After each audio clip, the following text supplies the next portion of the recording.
Test, test, test.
The time is 6:33. I would like to call this regular Board of Education meeting to order.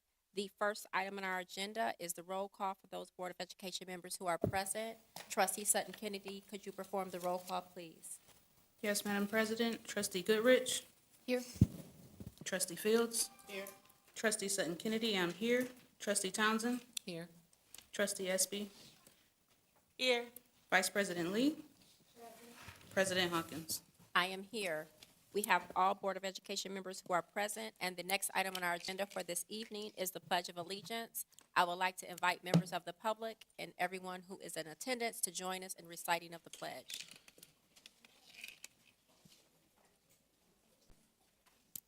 I pledge allegiance to the flag of the United States of America and to the republic for which it stands, one nation, under God, indivisible, with liberty and justice for all.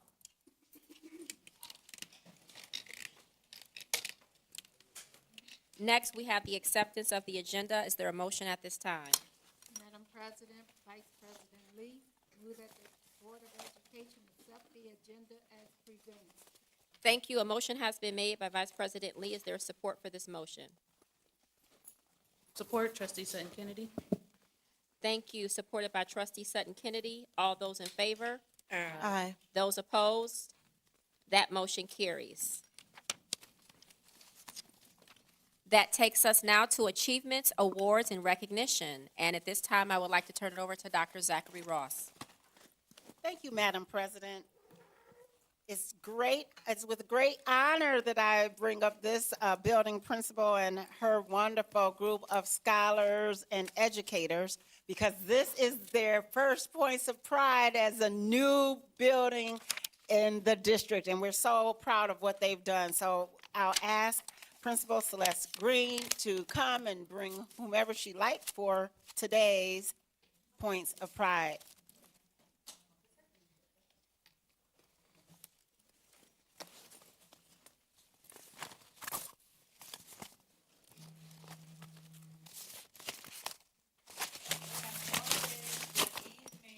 Good evening.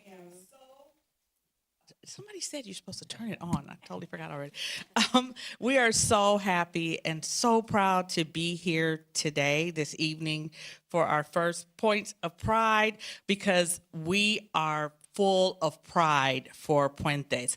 And as it says there on the screen, we are striving, driving, and absolutely thriving. And we are full of pride. It was hard to find just 7 points of pride, so we tried to narrow it down. And so I have some of our scholars here with us, and I would like to introduce some of our scholars here.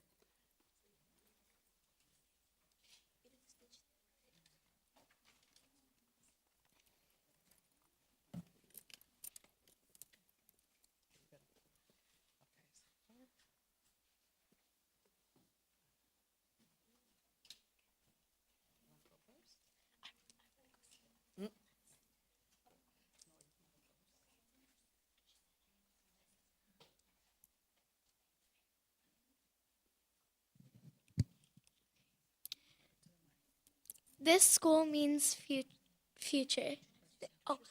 Buenas tardes, yo soy Nora, una estudiante orgullosa de Puentes Multilingual School. Good evening, I'm Nora, a proud student of Puentes Multilingual School. Puentes isn't, this school means future. This school means possibility. Right now, students are learning Spanish and English, but we are a multilingual school. So maybe in the future, we will learn Arabic, French, or Japanese. With new languages comes new possibilities and new futures that we can create. This is proof of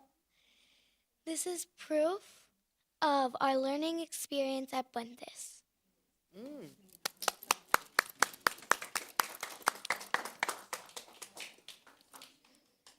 Buenas tardes, mi nombre es Enya Isabela. Yo soy una estudiante bien orgullosa de Puentes. Yo soy una niña de cuarto grado. Good evening. My name is Enya Isabella. I am a proud student from Ypsilanti Puentes Multilingual School, and I'm so proud. And I'm a student from 4th grade. This school hasn't been used since last year, but now it's full of life. We have clubs, we have a big community, and we have an amazing directora.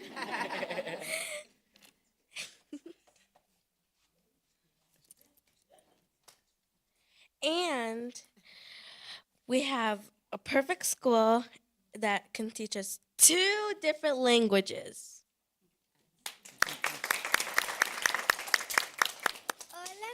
Hola, mi nombre es Kenia y soy una estudiante de Ypsilanti Puentes Multilingual School y estoy muy orgullosa de estar en esta escuela. What she says was her name is Kenya and she is really proud of Ypsilanti Puentes Multilingual School. En esta escuela tenemos 2 idiomas. Cuando entré tenía miedo de no entender el idioma, pero ahora estoy aprendiendo 2 idiomas. What she says was in this school she was like kind of scared, because in this school we speak 2 languages, and when she entered the school she was scared because she didn't understand any English. Now she's learning 2 languages. Hola, buenas tardes. Me llamo Lily y soy de 4º grado y soy muy orgullosa de ser parte de esa escuela. Hi, good evening. My name is Lily. I'm in 4th grade and I'm very proud to be a part of this school. Even though Puentes mostly focuses on learning Spanish, we still have a teacher that makes sure that students who need it will be able to learn English. When I first came into this program in 2nd grade, I was the only English speaker that was let in that late. I didn't know any Spanish, but luckily now here, I'm in 4th grade and I have amazing Spanish skills. Hello, my name is Teo, and I'm a proud student of Puentes Multilingual School. When I came to the school, I was worried that I wouldn't make any friends, but now I made lots of friends. Hola, mi nombre es Teo y cuando llegué a la escuela tenía miedo que no podía hacer amigos, pero ahora yo tengo muchos amigos. Hi, my name is Mohana, and I am proud of the school because the kids are really happy of this school.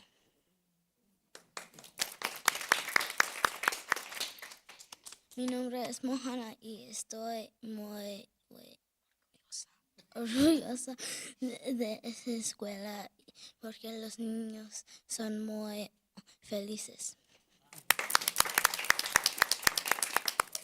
Buenas tardes, mi nombre es Jayla y yo soy un estudiante de 4º grado. Good evening, my name is Jayla and I'm a proud 4th grader. In 2023, there were middle schoolers here, but now we're here with multilingual students. I started in kindergarten and didn't know any Spanish, but now, since I'm in 4th grade, I know a lot of Spanish. Before, this school didn't have many cultures on display, but now we have banners, pictures, posters, clubs, signs, and teachers and students from all over the world. Okay, muy bien. I'm really proud of our scholars and their bilingualism, multilingualism. So gracias. Okay, so as I said, I'm going to go through our points of pride here. The items that we picked out that we're so proud of. The first one is, first of all, we have a school that was born, that we birthed this school with the support and the guidance and the leadership here with the Board of Education, with the administration, and we're eternally grateful for that. And in case you didn't know, Puentes means bridges, and that's exactly how our story began. Before we even opened, the community, not us, not some powers that be, it was the community that picked the name. We had a voting process for the name, for the logo. That was our winning logo. We had a reveal for it after all the votes were in. And we know that the strongest schools are ones that are built with the community and with the students, not just for. Of course, it's for the students and for the community, but we build it with it so that we have a solid foundation and we have a real sense of belonging. And that's who we are. We are and always will be bridges to brilliance and bridges to community. So that's our first one, and we were super, super proud of that. And that was back in August 2025, so we are 9 months old, and we've done a lot this year, as you will see. We had our ribbon cutting ceremony. That was still part of us coming to be. We had all the community engagement. We had the family and community engagement there for the opening. We have our scholars who are future-ready designers. Because as you can see, these students are completely bilingual now, and they are just going to get better as it goes on. And we have our seal of biliteracy that they'll be able to earn, and we'll be talking about that a little bit later too. But we built our school, we created this cultural mecca, really, and so we are super, super proud of that and all that our scholars have accomplished. The second thing that we want to talk about is our show-stopping celebrations. You give us a stage, and we're going to celebrate. And so we celebrated Hispanic heritage. We celebrated Black history. We celebrated reading challenges. We celebrated winter coming and spring coming and all kinds of things. We had so many celebrations, and they do it with such joy. You talk about joy. We talk about fans first and just having an immense amount of joy. As you can see there, we have our winter concert. We have over on the upper left-hand corner, that's our teachers during our Hispanic heritage celebration. They came in, danced and came dressed to the nines with all of from Colombia, from Mexico, from Cuba, from all over. Just as Jayla said, people from all over the world. We had for Black History, we had the drumming company that came in, and you just saw, if you saw it on Facebook, you saw people dancing with a lot of joy there as well. And then we also had Ballet Folklorico up in the upper right, where they came and did the traditional Ballet Folklorico dancing there. And we'll be seeing a little bit of what we did for some of our celebrations too. We have something we want to show you a little bit later, but we're super proud of the joy and the enthusiasm and the energy that our scholars bring to that stage and bring to our school every day. You heard the energy here, and it's there every day. Okay.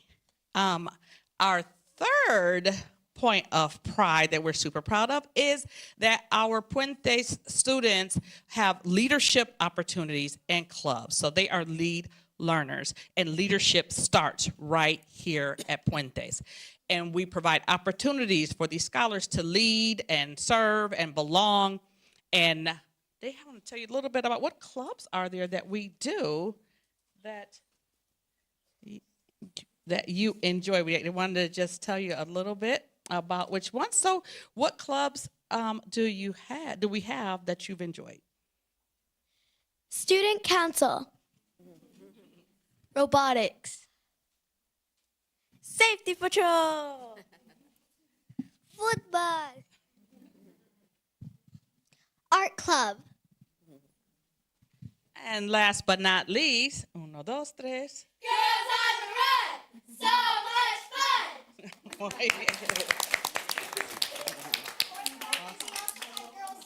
Oh, you did have Girl Scouts too, and Mackenzie right here. She was a member of the Girl Scout troop, and we have some. You see, that's her right there in that picture in the lower right hand corner. That was one of those cold days at the very beginning, and they were out there anyway. You see them out there by the water. They're like, we're out here. We are doing Girl Scouts, and we're gonna do it right. So we have a very active Girl Scout troop. Thanks to Taryn Willis here. She helped to lead it. It was awesome. So thank you very much for that. And so that was we are really, really proud that in such a short amount of time, we have so many clubs that students really enjoy and have really had a chance to lead.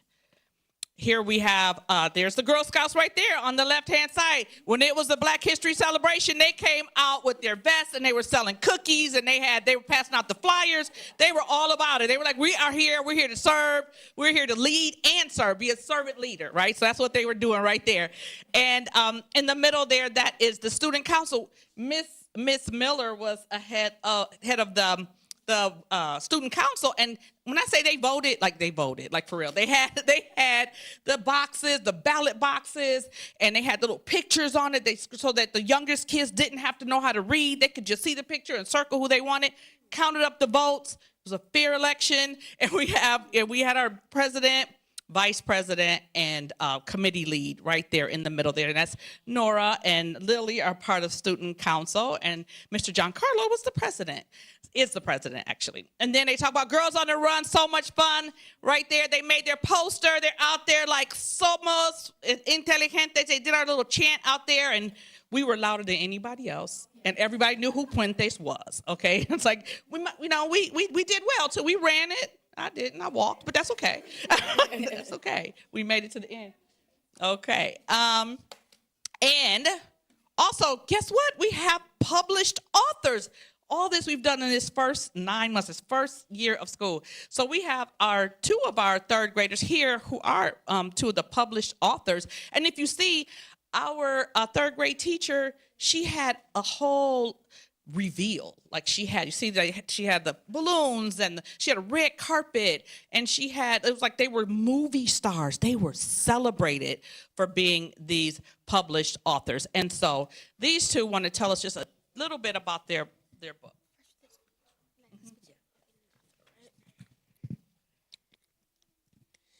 How'd you feel about being an author? Well, I couldn't be an author without my classmates and my teachers pushing me to be the best author I could be. And also, it was awesome making it. We didn't have to use computers. We had to write it ourselves. And well, Somos Puentes! I'm proud of being a published author. I am proud of being a published author because we worked together to create this book. Even though it took work, we worked hard to create this book, and because we worked hard, we finished it.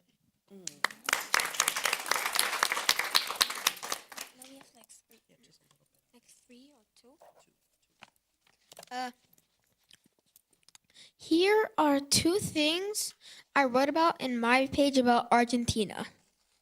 Buenos Aires is the capital of Argentina, and there are 46 millions of people there.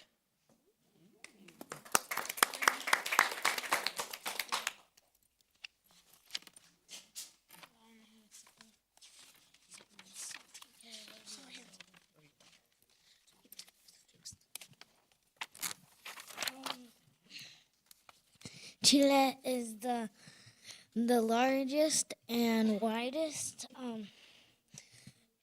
country, and their capital is Santiago.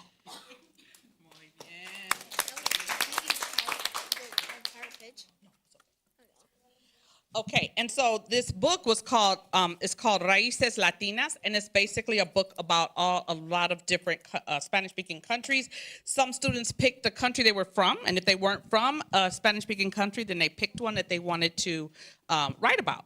And so this is called Latin Roots. That's the name of the book in English. So we have our published authors here. So they're very proud of that. And, huh? Oh, yeah. See.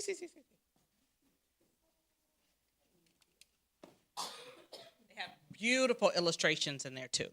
Okay, so the other thing we did, we had a Lego League. This is unheard of to me. By November, they were at a competition. Do you see that? They're like curious inquirers going and working through their Lego League, and then future ready designers. They're designing their robots and competing there. And then they were also, of course, creative innovators. And this was a first, of course, for Puentes. And although they didn't win any awards, they definitely were commended by the committee, by the judges, saying how they had perseverance, which is more important than winning, really. That's just me. But they had perseverance, and they showed a lot of excellence and character. So that was amazing. It was their first year. So next year we're going to win it. And then we had a Lego festival right at Puentes. So that was in May. So that was for the Explore team, and in the fall it was the first Lego League Robotics. Is that right, Ms. Miller? Challenge. That's it. I was trying to remember that word. Challenge team. Yes. So they did amazing work there. And this is a picture of them in the middle where they were at the competition. On the far right, that was the Explore team. After the festival, they all got their certificates. And on the left, that's at Puentes, where all the teams came together. So that was an exciting time. And many of the students said that robotics is like one of their favorite things to do. So we have to do more of that for sure. Okay, we're almost there. Okay, so we have our CPTO, which is our community. It's called a community parent teacher organization. We never let go of community. That's even a part of we don't just have a PTO, it's a community parent teacher organization. And it is established and thriving. We have that community and family engagement there, from clearing out our courtyards there to do planting. The kids are planting their gardens, and they're going to be harvesting them in the fall to make salsa and other things that they've grown. And parents came together to decorate our school. But most importantly, we have a resource center where no one is in need of any basic things. Food, laundry detergent, toothbrushes, toothpaste, doesn't matter. Whatever you need, it's in our resource center. And you don't even have to come in to get it. Our staff and our parents will pack up boxes and deliver them to you, so that we are always a bridge to those needs and those resources. And that is an amazing accomplishment for our first year, to have that involved a parent organization, because every family that comes in, they're like, I never have to want for anything. And that is a powerful thing to say, that I don't have to want for anything in terms of basic needs, for sure. So we're super, super proud of that. And we also have the University of Michigan has partnered with us at Puentes for their English Language Development Master's Program. We have a partnership with them where their interns, if you see there in the middle, there's 28 interns that come in and learn from our program, our students. They come in, there's like 3 to 4 interns in each classroom, and they have had nothing but glowing things to say about because they don't get a chance to have this kind of opportunity to be with such a unique program where people are intentionally teaching through another language. I always say our first goal is always academic excellence. Spanish is just a bonus. So, it's not like, oh, you can speak Spanish. Yes, they can speak Spanish, but they can read. They can read really well. They can write books. And so they are learning how we are going about this unique and powerful, impactful program to have students come out bilingual, biliterate, and have that academic rigor and excellence, because that's the goal always. And all the other stuff is just kind of extra. And so they have been with us for the month of May. And they are, like I said, integral part of the class. And that's in the morning. In the morning, they are with our students. In the afternoon, the classes for U of M are held at our school. So I love it because they come in and they're part of the day and they're helping to do lessons and they're just talking about, oh my gosh, I'm learning so much. Then they get to take that hands-on experience and go into their classroom, their classes, and talk about it and process it. So not only are we, adaptive collaborators, but we're having an impact on the next educators coming down the pipeline. And we have something to do with that. So we're really proud of that. Okay. And then just one more bonus. The bonus is I know our instructional coach, Mary Ann Yeager, wants to talk about our data divas. I know Okay, do you see those awards? They say Data Divas. We are the Data Divas. Until next year, we might have, I'm so sorry. I'm just used to, I don't know. Anyhow, it was a very cool moment when we awarded our teachers the Data Diva Awards. And this is because they met in PLCs. That second semester was powerful.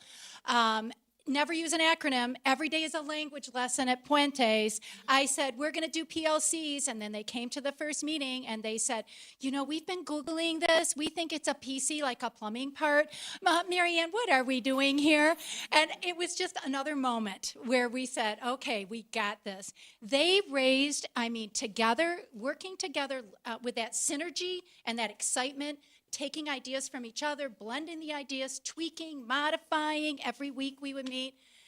They raised the scores over 30% for our Spanish literacy. It was powerful, powerful stuff. So probably one of the pinnacles of my long career was this experience and, supported by our directora. So very cool. Okay, and now we are at the end of our points of pride, but I did want to, some of our people want to come up and just show you just a little bit of what when I talked about, hold on. Okay.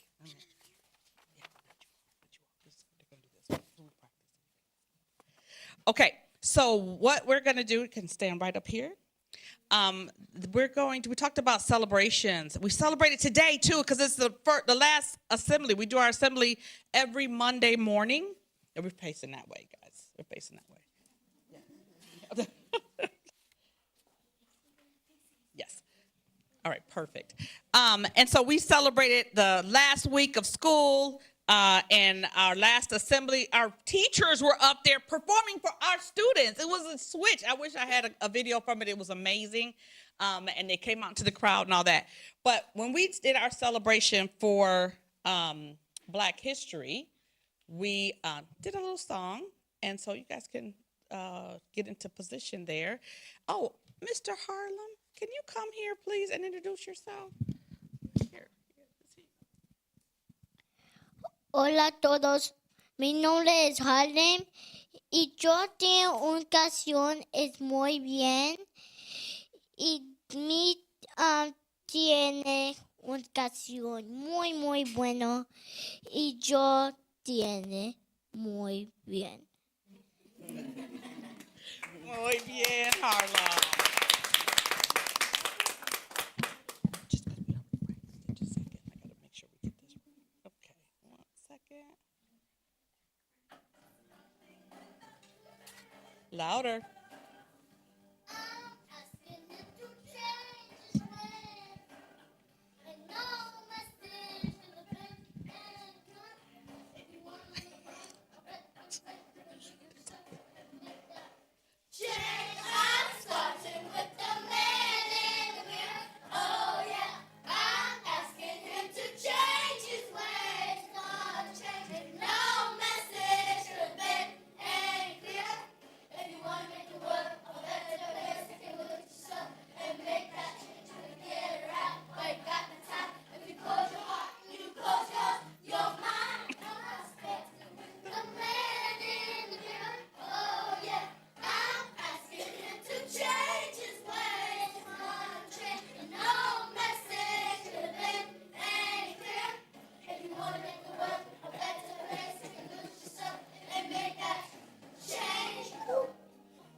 Muy bien hecho. Oh, that's too cute. That is too cute. That is too cute. That was too cute. That was too cute. Excuse me. Another thing that I just realized this year, here at Puentes, we have the YCS Teacher of the Year, Miss Miller.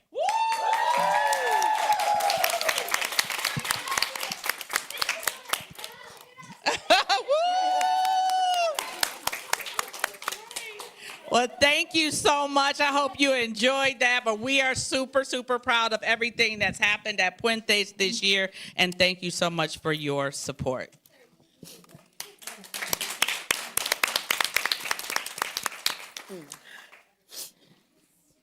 Thank you, Ms. Green, for this outstanding presentation. What a way to close out our year this week. This was just like, I'm sitting here dancing and singing, and like, this is a community, a whole celebration, and I can feel the energy in the room, and it's a glimpse of what happens in the actual building. So thank you to you, your leadership, Marianne Yeager. Thank you. This was, and I say you too, because I know that this was like a little seed, right? And this seed was planted and was cultivated, and it has grown into what we have now, which is Puentes. So we are proud as a board. And I want to just first acknowledge every single person who is part of the Puentes community to stand up and to be recognized.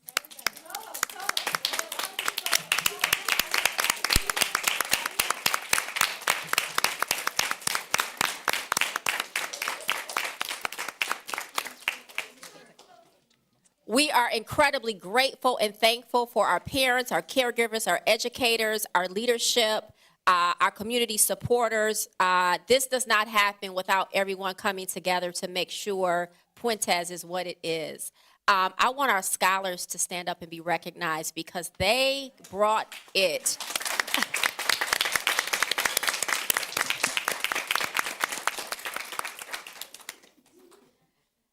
Thank you, scholars, for this outstanding presentation and performance. And I think that we want to stand and give you an ovation, standing ovation, because this presentation and the Michael Jackson song at the end was like the icing on the cake. So if we could just all stand and just recognize our scholars.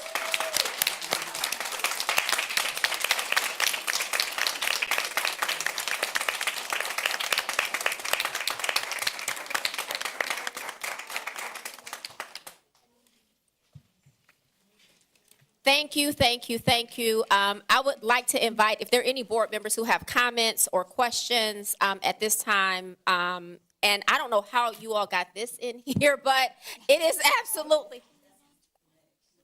Oh, okay. I just feel like this is a great way to like close out our year. Board members, the floor is open. I just want to first say, I'm Trustee Fields. Thank you for the performance. I just think it's an honor for the kids, once they finish with this, to go on, because like you said, it's not just the language, but being able to combine the academics with that's going to take them places. I mean, you know what I mean? And you're starting at so young. I love it. I love the fact that they're so, what do I want to say, articulate with it. You know what I mean? It's not like they got to stumble on anything, how trying to figure it out. They just came up. So we know they're retaining that, and it was beautiful to watch. And thank you for what you're doing over at the school. And I love the performance at the end. I see future Michael Jackson here performing with the moves. I saw the moves come in, and I was so impressed. I'm like, that was like the kicker to it. So I'm just saying. So thank you, and job well done. Thank you. Thank you, Trustee Fields.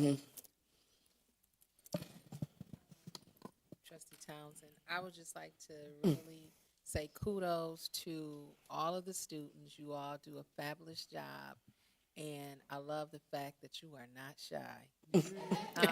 So that means that we are going to have some great advocates for the district, future advocates.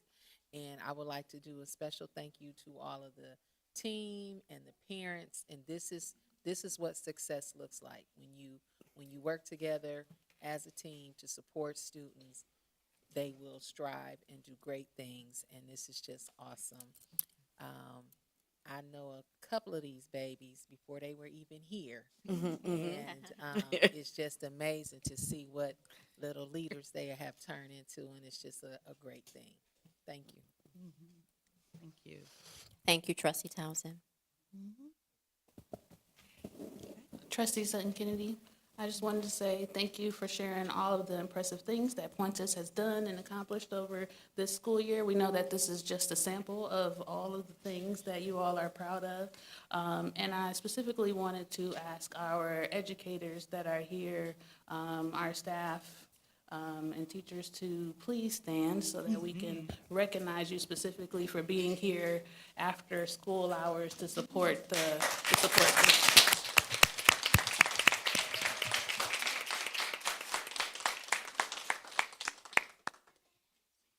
We do have an amazing team. They're amazing. Thank you, Trustee Sutton Kennedy. Any other board comments? Seeing none, I just want to say thank you again. Amazing that, this time last year we were talking about opening the school, and we are at the end of a successful, very successful school year. So to everyone who just plays a part in this, our educators, Ms. Miller, our Teacher of the Year, it does not happen without it being a collaborative community effort. And I was just like naming just different things. I really appreciated that the students also knew the history of the school, what it was before it became Puentes, because I heard that being named as they were coming up to speak. From your cultural celebrations, becoming authors clubs, the Lego leagues, and a community parent teacher organization and a resource center. And you all deliver boxes to families and bringing that bridge to needs and resources. Just absolutely exceptional. Thank you, thank you, thank you. Let us give them all another round of applause. No, thank you. Our friend here had just one question. Yes. How do you like our book? Immediate feedback. It's excellent. Thank you. Thank you so much. We really appreciate the support and just what we've been able to cultivate here. So thank you so much. I think I have two board members who have questions, Vice President Lee and Trustee Espy. Did they do the illustration? Did they draw? The illustrations on your book? Yes, we wrote and drawed everything inside of it. Because the drawings are magnificent. Yes. They are so nice. I like them. And vibrant, yeah. Yes, they Yes. are. Yes, Good thank job. you. Good job. Thank you, Vice President Lee. Trustee Espy. I just wanted to also say that the art and what you all wrote was incredible, que increíble, and I'm so impressed with what you all are doing there. And I love the community that your students have and that your educators have and that the families have there. And I know that it really shows what it looks like when parents and families and students and educators can all come together. And it's a wonderful demonstration of what that community can look like and how folks can thrive when you have that engagement and involvement and care coming from every direction. Yes. So thank you. Thank you. Thank you, Trustee Espy. And thank you again, Puentes, Ms. Green, educators, families, caregivers, and our scholars. Thank you. Thank you.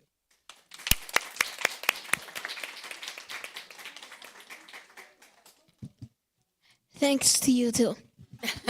Oh, thank you. Next, we have our recognition of our 2025-2026 Seal of Biliteracy recipients, Dr. Zachary Ross. Thank you, Madam President. I think it's so timely that we talk about where it starts at the beginning and where it ends. And so again, our wonderful dynamic duo will please come up, who have just been championing this work for now years. And so the evidence of it when our scholars walk across the stage with the only seal that the state of Michigan gives, the seal of biliteracy. And so thank you, Ms. Yeager, thank you, Ms. Green, for being able to continue this work. Yes, and we did talk about this. It's been 5-6 years, 2020, because we were going to have a big celebration for the very first seals, and then the world shut down. So, but we kept at it, and every time I go to the Michigan Department of Education, the council for the Seal of Biliteracy, they are amazed at how many Seal of Biliteracy recipients we have and how many pathways. So you could say, okay, we get the Seal of Biliteracy, but you have to have solid pathways to get there. These kids right here, if they could get it today, they get it today. But they have to wait until they're seniors. And so we have the pathways of them having Spanish throughout their years. We have the pathway of IB in the schools. We have the pathways of immersion. So we are very proud to have our Seal of Biliteracy recipients here. And Marianne is going to read the first portion, then I'm going to read the other. So we're very proud of that. And we know this works because one of our past graduates came in the office one day and said, you know, I graduated from here. I would like to work in Puentes. My sibling goes here. And by the way, I have the Seal of Biliteracy. Okay, so people are using it, which is pretty powerful. So we have a list that keeps growing and increasing numbers every single year. And so I'll read the first names on here. Mabune Albudesbasar and Raja Ali Lube. And Mubama speaks Turkish, and the second child, Raja, speaks Arabic. We have Wilson Alcantara Avia, speaks Arabic. And you know, we have some trilingual kids at Puentes too, who speak Spanish and English and Arabic, which is cool. Abdullah Al-Gahim, who speaks Arabic. Leila Al-Gahim, Arabic. And then we have Brian Merlos Alvarado, Spanish. And Bakari Kamara, French. And do you want to take over the rest of the C's? Mm-hmm. Right there. Mm-hmm. And then we have David Cardona, Spanish. We have Javier Domingo, Spanish. We have Nayeli Dominguez, Spanish. We have Kayla Elvir Cruz, Spanish. We have Daniel Gomez, Spanish. Rosemary Gonzalez, Spanish. We have Fernando Guerrero, Spanish. We have Fernando Hernandez, Spanish. And so, of course, these are people who have proven to be bilingual in both, intermediate, high, at least in each. Ansumane Kita, French. Daneta Mazama, French. Then we have Mohammed Mohammadi, and that person speaks Dari. Then we have Dorsa Moradian, Farsi. We have Javier Morales, Spanish. Rosa Murillo, Spanish. Rachel Olivares, Spanish. Adam Omar, Arabic. We have Yechelis Perez, Spanish. Carolina Ramos, Spanish. Daniela Reyes, Spanish. Alice Ruiz, Spanish. Dodu Sambe, French. Angela Sanchez, Spanish. Isael Sintu, Spanish. Tabinda Tariq, Urdu. Carlos Carvajal, Spanish. Jatinelis Bermudez, Spanish. Yamile Valle, Spanish. And Orismari Vila Placeres, Spanish. So this is one of the longest lists we've had. It keeps growing, as she said. And as Dr. Zachary Ross said, we see the beginnings here, and here is where we end up. And this list is going to be so many pages, you're not going to let me read the whole thing. So I am very proud about that we are really making sure that every student who can obtain the Seal of Biliteracy is getting that, whether it's they're going to get it in, 5, 6, 7, however many years down the line. And then we have all these other pathways. And when YCS says they're going to do something, that's what I am so proud of. I tell people all the time, they are bold and they do it. So thank you so much. Thank you for your support.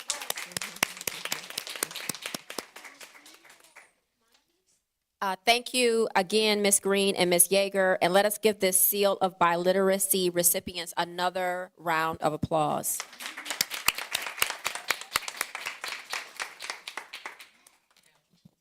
Next, that takes us to our public comments for this evening, and I know that we have one public comment card that has come in. Are there any others? Thank you, Ms. Haynes.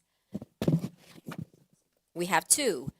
Before I invite members of the public to address the board, I would like to read the public comment protocol, which reads as follows.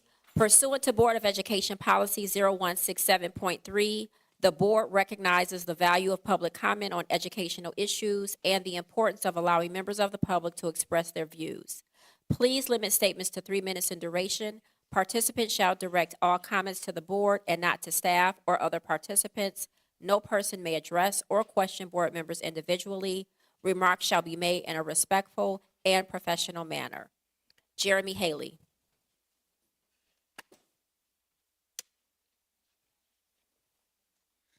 Jeremy Haley, Ypsi Township.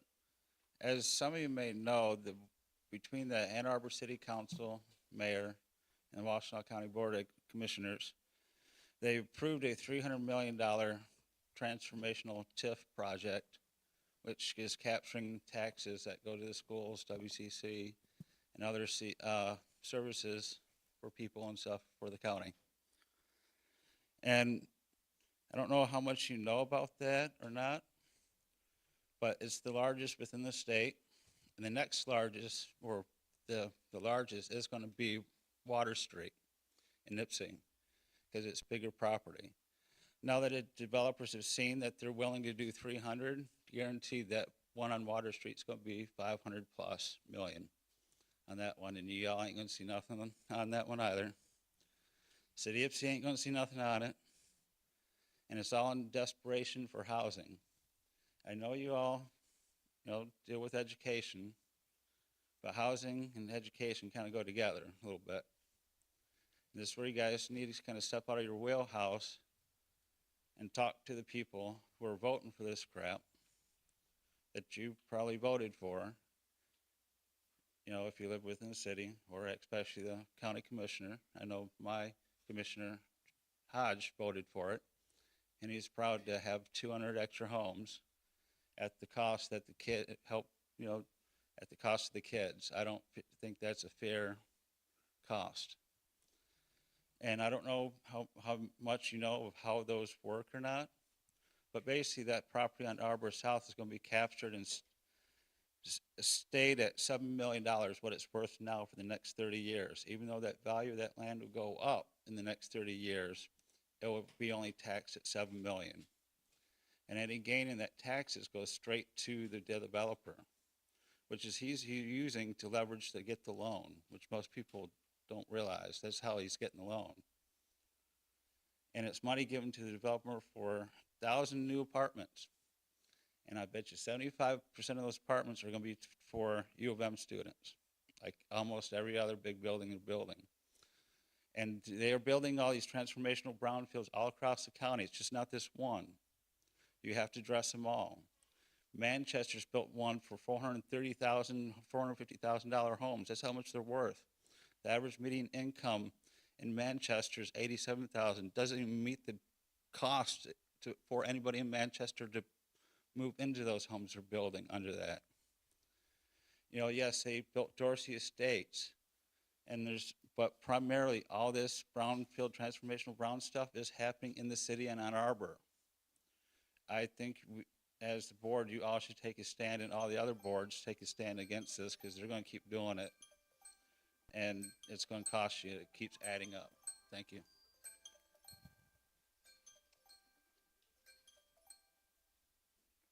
Thank you, Jeremy. Thank you, Jeremy Haley. Nick Azaro.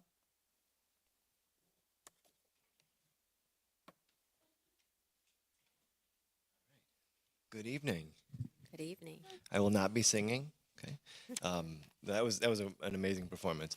I'm Nick Azaro. I'm very happy to be here. Nice to see those I haven't connected with. Nice to reconnect with those I have.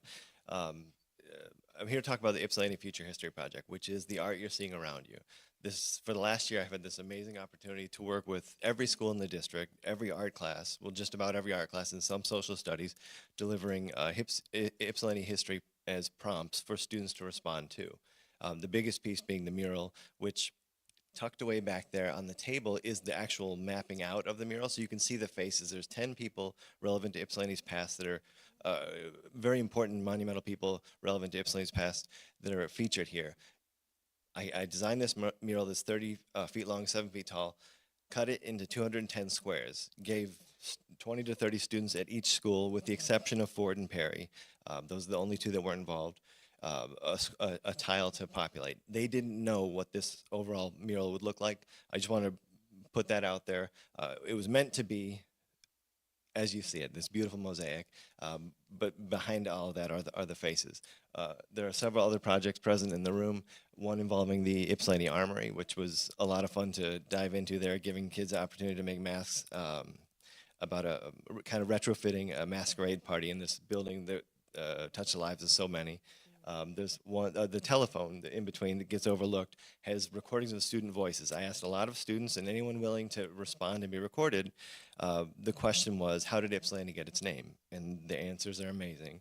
And then after all of the after questions like that, or after lessons, or after, excuse me, before projects began, we would have a brief lesson. So there was history attached. So they would learn. You know, nobody's going to be proficient. It's an art class, but I was trying to deliver some relevant history. Next to that is one that was only involved at the high school, that involved, we were talking about the urban renewal project that took place in the south side. And we chose Fago Distribution Center specifically because that was one of the buildings demolished. Out of the almost 130 that were demolished, students had the chance to decorate their own glass Fago bottles, put a lot of beautiful effort into them, and then smash them. So now the bottles become similar to the buildings that were lost that now only exist in photo and spoken word. So I wanted to attach a history that's not that far off to this project, to the work that they're creating, and have them feel something beyond the beauty that was created. Behind us, well, there's a couple, but this one here, the namesake of the city, Dimitrios Ypsilanti. I wanted students to understand where we got the name from, in addition to asking them, give them some sort of understanding that he's a wonderful man, well-deserving, but kind of an arbitrary choice. Just, you know, he's never been here. So I really wanted them to define the community. So they all populated silhouettes of Dimitrios with whatever they wanted, whether it's based in reality or not. And there's so much more work than what's here. This is just a fraction of what we created over the course of a year. Everything can be seen at ipsifuturehistory.com. ipsifuturehistory.com. That's where all the work lives, including recordings, more than what's here, and other projects that aren't present in this room. The one that's kind of scattered, the panels, they at one point were connected, so it's not meant to be 3 panels, but I wanted to include them, so I brought them here this way. Those are all maps of the city of Ypsilanti, but the students didn't know that. That's the first project we started. Every school did this. Blank printer, 8.5 by 11s of a map of the Ypsilanti. West Willow, 94, this outline of the city, the dividing line between Superior and Ypsi Township. I didn't tell them what that is. It was just an abstract grouping of lines. I wanted them to populate it. I want them to define the community. And they did that. There's here, even though they're overlapping, there are 577 different maps present. And they knocked that one out of the park. I mean, everything. So this is a lot to cover, because we covered a lot over the year. I would love to answer questions if we're allowed to do that. If anyone has any, I would love, but I don't know if I'm allowed to do that or not. But yeah, I'll take a breather for a second. It's great to have you back. It's good to be back. This is absolutely exceptional. Thank you for sharing this beautiful artwork with all of us. This is a whole gallery walk that I hope we get a chance to participate in after the meeting this evening.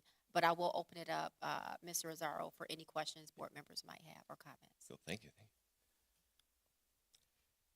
No pressure. Everything. Yeah. But I'm sure we can have some prepared for another time. Yeah, I'm very reachable, so if anything comes up. I do want to point out with this mural, I didn't want to fasten them permanently because if they end up somewhere else within the school's decision, I want to be able to adhere them permanently somewhere, so they are loose. So I just want to give a demo.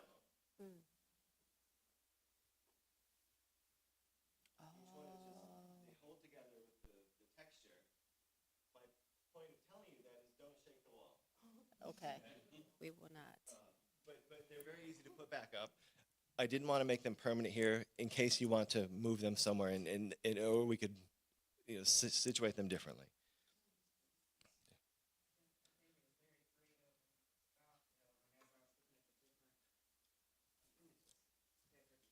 Yeah.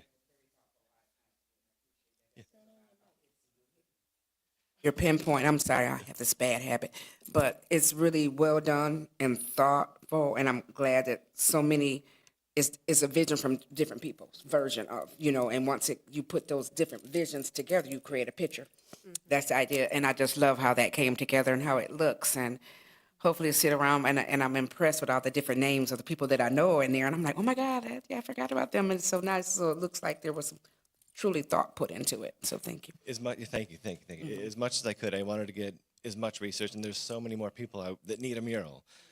This is the start. Hopefully, we're just. Just notice my uncle and my pastor and Miss Forbes. She was a well-known educator. So yeah, we would love to look at this afterwards. But Yeah. thank you. And again, the outline where you can see the faces more clearly is on the table back there. And there's also placards. Sorry. There's also placards on the wall near the work to give more explanation. Much more of the information is on the website too. Outstanding. Any other board questions or comments? Trustee Sutton Kennedy. Thank you. This is amazing and it looks beautiful. Thank you. Okay. Other comments?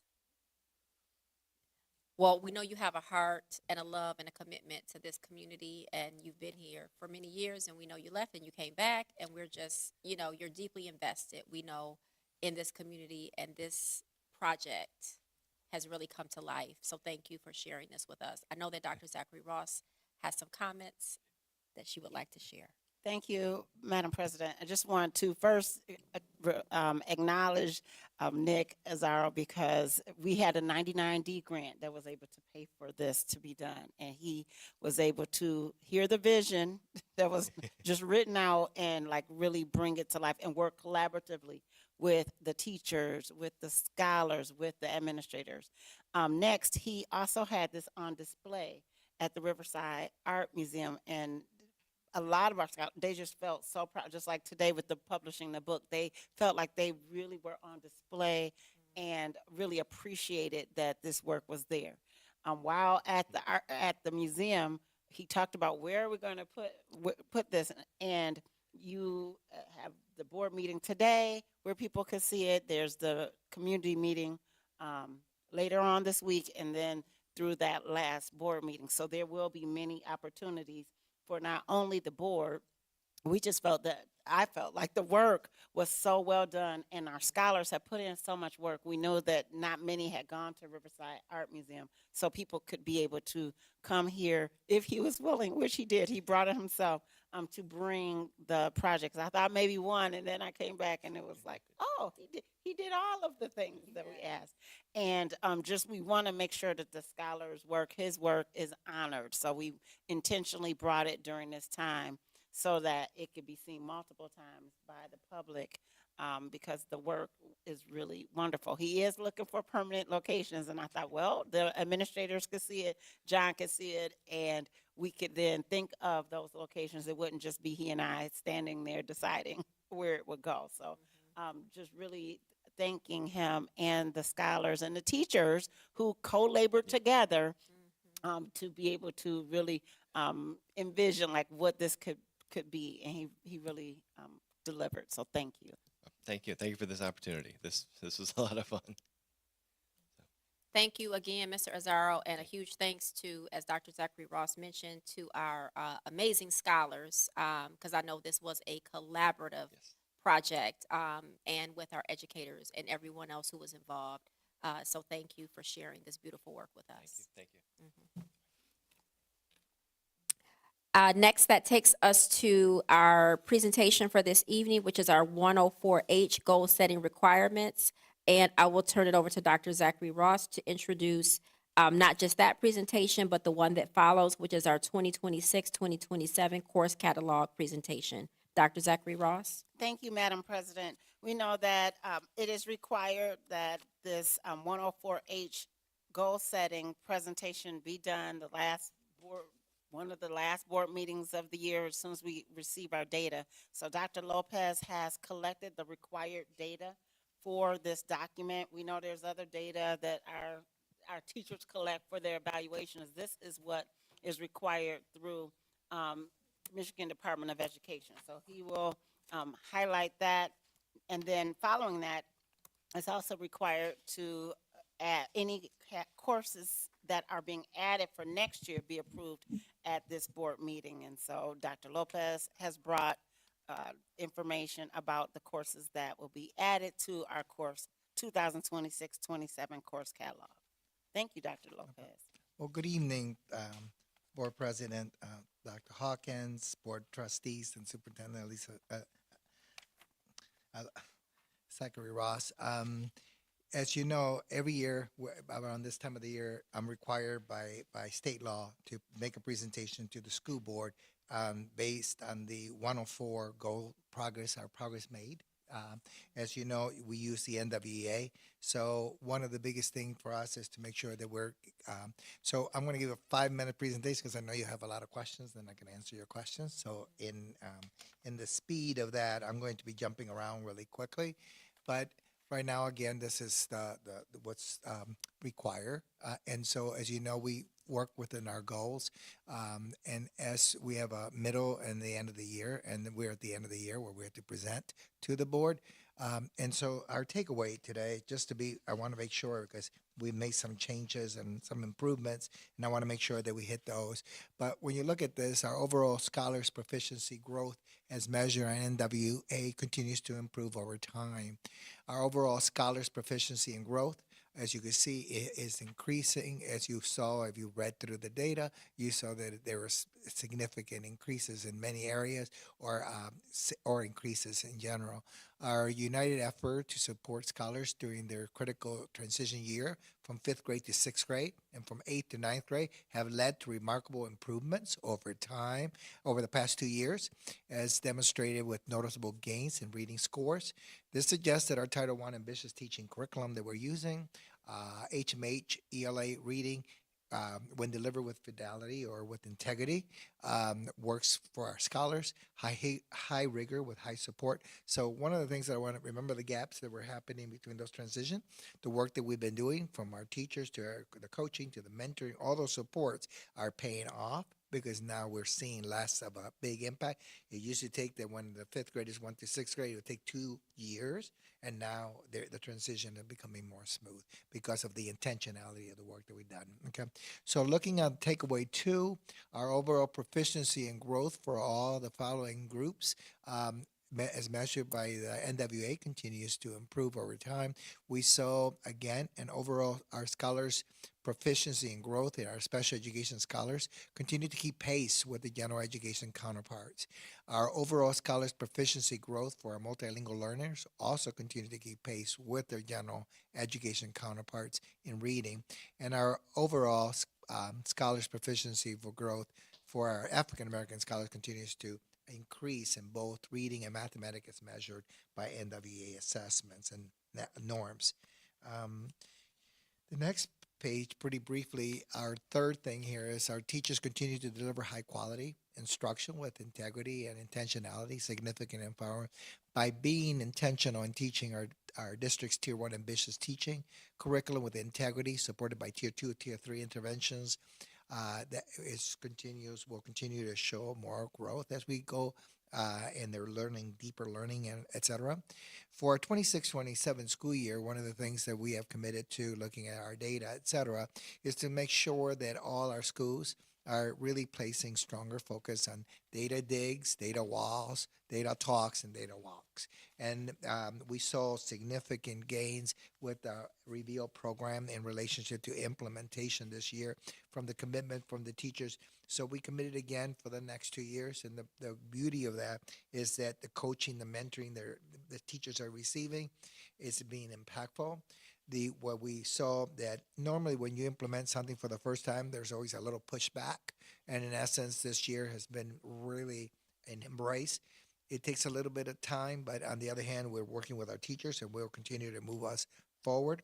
If we look at this, when we look at this, the biggest piece in here that our progression is continuous increasing in reading achievement throughout the school year at all grade levels. And so when we look at the orange bars are from the fall benchmarks. The blue bars are from the winter mid-year assessment. And then the green bars are from spring at the end of the year. So you could see there's been a progression moving forward throughout the district. So in reading, achievement will continue to go up. On this next slide, this slide has cohorts. So over the past 4 years, there have been reading improvement at almost every grade level, within the exception of grades 1, 4, and 5. However, the differences in those grades were slightly and could be due to the factors that we contributed when we look at the data a little bit deeper.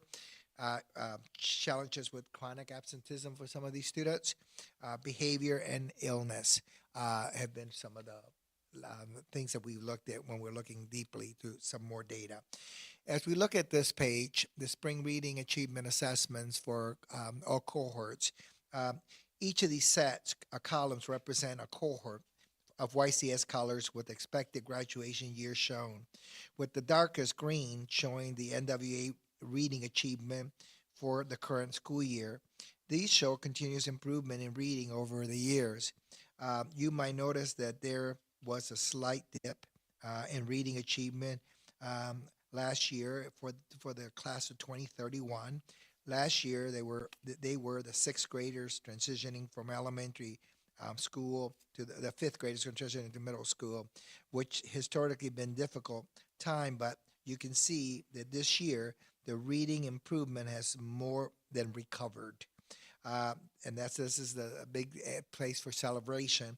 Is the contrast from for the class of 2032? This year's sixth graders did not have a dip in the reading, indicating a more successful transition from elementary school to middle school this year, from the intentionality of putting all the attention that we put. I just think wherever we put attention, it shifts, okay?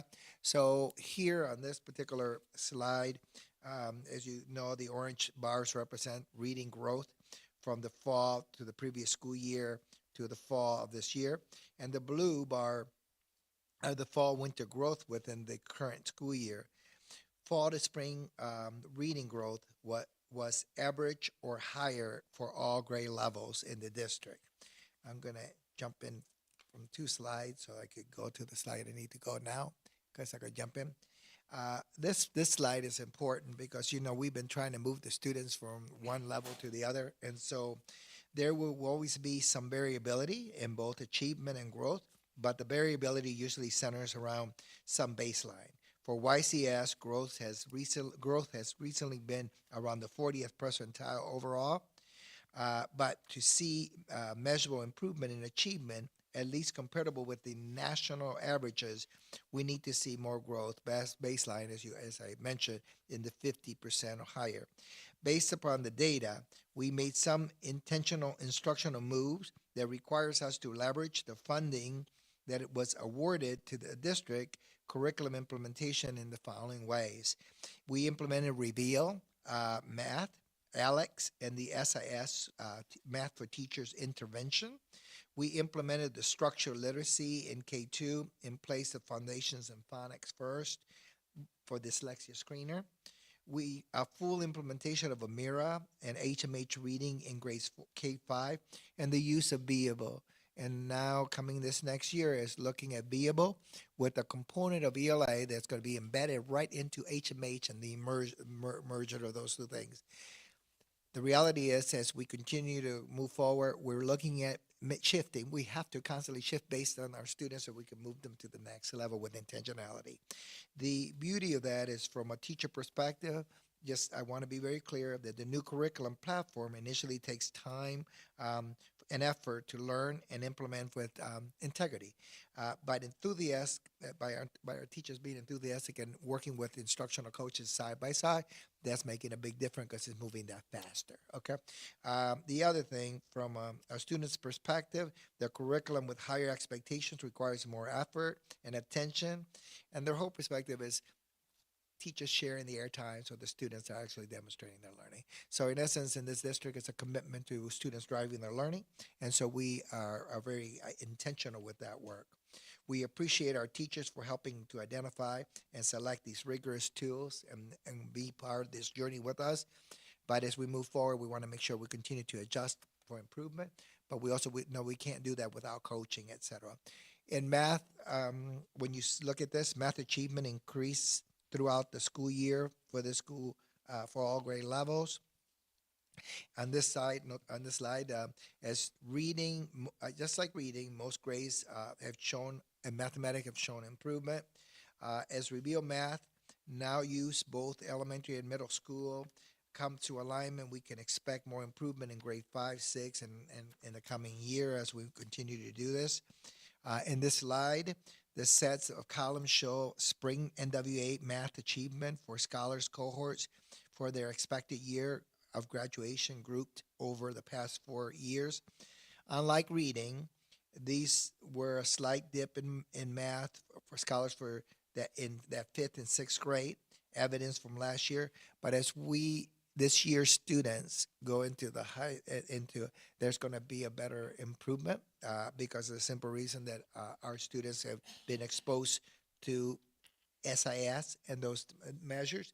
And one of the things that we are rolling out in the fall is that all the middle school teachers will also be training SIS. So in essence, that is going to enhance significantly. So I see a bigger opportunity for growth next year in 6th, 7th, and 8th grade because of the use of manipulatives in the classrooms. And that's going to boost those scores. And also because we're going to be contracting also with Reveal to make that happen as well. So those are what we've been working. And of course, it's not Carlos sitting here and saying, what we're going to do is all of us collectively working to look at the data from the local level, et cetera. As we move forward here on this particular slide, the orange bars, again, that shows the math growth. With the exception of grade 6, most of all the grade levels had average or higher math growth, and grade 4 just barely missed it by just a small quantile. On this slide, these groups of columns show NWA math growth percentile for each grade level for the past years, with darker green showing growth data from recent years. This slide, which is the darker green columns, are math growth percentile data from the most recent school year. You can see the dip for this year's from 6th graders, class of 2032, and last year's 6th graders. This year's 7th graders, the class of 2031, led to the math achievement data that was shown previously. So it means that you can see where the increases have gotten better. On this particular slide, which is the last slide, so I can open it up for communication. This one is at the high school level. The average math growth percentile by grade level ranges between 43.7 to 59. An average reading growth percentile by grade level range from 45.6 to 60. All of these are within the average range for us. And so I'm going to stop there and ask what questions might you have, because I have questions here for special ed, any population you want to speak to. But I want to give time for you to ask questions. Thank you, Dr. Lopez. Board members, what questions might you have? Trustee Espy and then Trustee Goodrich. I just actually first have a point of clarification. Are we asking questions about the data that you've just shared and not about the entire packet? Whichever you want to talk about. I just didn't want to jump over something you already read, but whichever feels. So we're talking about the entire packet at this point, or are you going to present more on the rest of the packet? Well, no, I was just going to present this. Almost everything else is pretty much in there. Okay. You, okay. Well, I did want to look at some of the special education percentages. I think that I was finding it, I know that our middle school age group can sometimes look a little different, but what I'm noticing is that both in reading and in math that we're seeing actually lower scores showing up for our seventh graders this at the end of this year than they were at the beginning of this year. And so I'm just feeling to me it's concerning to look at these middle schoolers, these sixth, seventh, eighth graders, especially in the special education programs, not seeing shifts in their, or having their shifts actually be decreases in scores. I know they're not large differences, but compared to other, grades, I'm seeing that there is a trend downwards coming from into our spring. And I just, I'm curious, both in reading and in math, what I guess what's going on in our middle school special education spaces where those students aren't maybe are not improving over the school year, but in fact declining. Yeah. So I'm glad that you mentioned that because it was my same question because I saw a trend going down this year. And so my question is, we got this data, as soon as Clark gave us the data now I got to go deeper. The question is now it's when I go a little bit deeper to really get to the bottom line of what is actually going on. And things that I will be looking for pattern is that chronic absenteeism taking place, is it suspensions, if that's the case? Do you understand? Or is it something that is curriculum related? I do know that we worked very, very hard with this year for K-5 in relationship to working with SIS, because we implement SIS, but we also provide a rigorous SIS program for students with special need. And we're planning to do the same thing with 6th, 7th, and 8th next year as we move into SIS. So it's just taking a closer look, not only in reading, but also in mathematics to see what is what's going on in there. So it requires us to go back. So I know that I talked to Clark, hey, we need to look at this, because whenever I look at dips or something like this, we're going to have to have a deep conversation to find out where's our missed opportunity and what do we need to do. Is it a teacher situation that you thought we need to break it down and find out, did a teacher quit? Did a teacher get moved? What's going on in detail? And each case is different, but it's being open to finding out, and I'll get back. You know how I am. I'm going to come back and let you know, hey, this is what we've been able to do. But I think like anything, any year is going back and finding out what's going on and then bringing the team together, but it's not doing it in isolation. Thank you. It sounds like there's what you're naming is that there's going to be a stronger focus on that middle school age. Yes. I think just through a lot of the data, there's some somewhat plateauing or in that range right now in terms of growth at looking across various demographics relative to that K through 5 where you see a steady increase and then there's somewhat of a plateau that's occurring in the middle school ages. One thing that also might be very helpful is that in the fall, we purchased, thanks to the school board, we purchased Khan Amigo, which is your personal tutor. And what happens in the classroom is this tool helps every student, special need or not, and it doesn't give the answer. It guides the student to their learning, and then it's a personal tutor that helps the student. So I think that this will be very, very helpful in understanding that we have contracted with an AI engineer that's going to be working with making sure that this gets rolled out effectively with our scholars. I think that that's going to be very, very, we're going to see big, significant changes with that as well. And then the other aspect, I've been working with the special ed department in relation to looking at curriculum that, because we have the, HMH and everything else, making sure that it is all enhanced and that if there's some more interventions that's needed, we're going to put those in there. But that conversation has been going on all year. But I think moving into looking at this, then I know that they would be more than happy to be able to work along with us together. Okay. But thank you for noticing because that was the biggest thing from Clark, and myself going back and forth. Thank you for your question, Trustee SB. Trustee Goodrich. Thank you, Madam President. And thank you, Dr. Lopez, for the presentation. I appreciate the cohort data that you've been including. I think it's helpful to see those multi-year trends for a given cohort. I also know that a lot of how these data are presented is a little constrained by the format's constrained by the 104H requirements. I'm going to make my perennial pitch that it would be nice to be able to see some distributions because we're, and I know that they're not strictly averages, but we're reducing, entire grade bands or even entire subgroups within a grade band to 1 point, and it doesn't show us like how tightly students are clustered along there or how long the tails might be, which anyway, I'm going to make my pitch again that depending on how planning for the board retreat goes, maybe a deep dive, perhaps particularly around like those 5th to 6th or 8th to 9th transitions.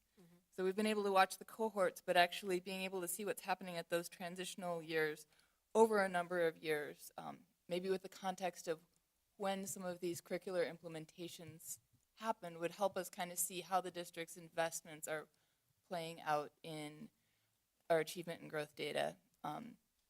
And also, I think it would be good for us to have a space to talk about some of the limitations of these kinds of achievement and growth data. I'd also love if there were an opportunity at some point to explore achievement measures, especially with respect to student subpopulations that aren't captured by NWA, say for our full suite of distance learning students.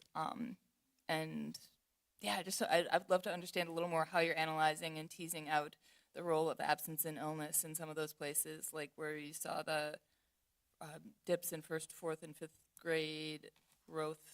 I can't remember now if it's reading or math. Anyway, sorry, I don't have any questions that I really expect you to answer right now, but I have wishes for the future if time allows, depending on the will of the board, or that might also be work that the MyKIP subcommittee might want to look into and guide. And I think you bring up a couple of things. Number one, can I answer a couple of questions?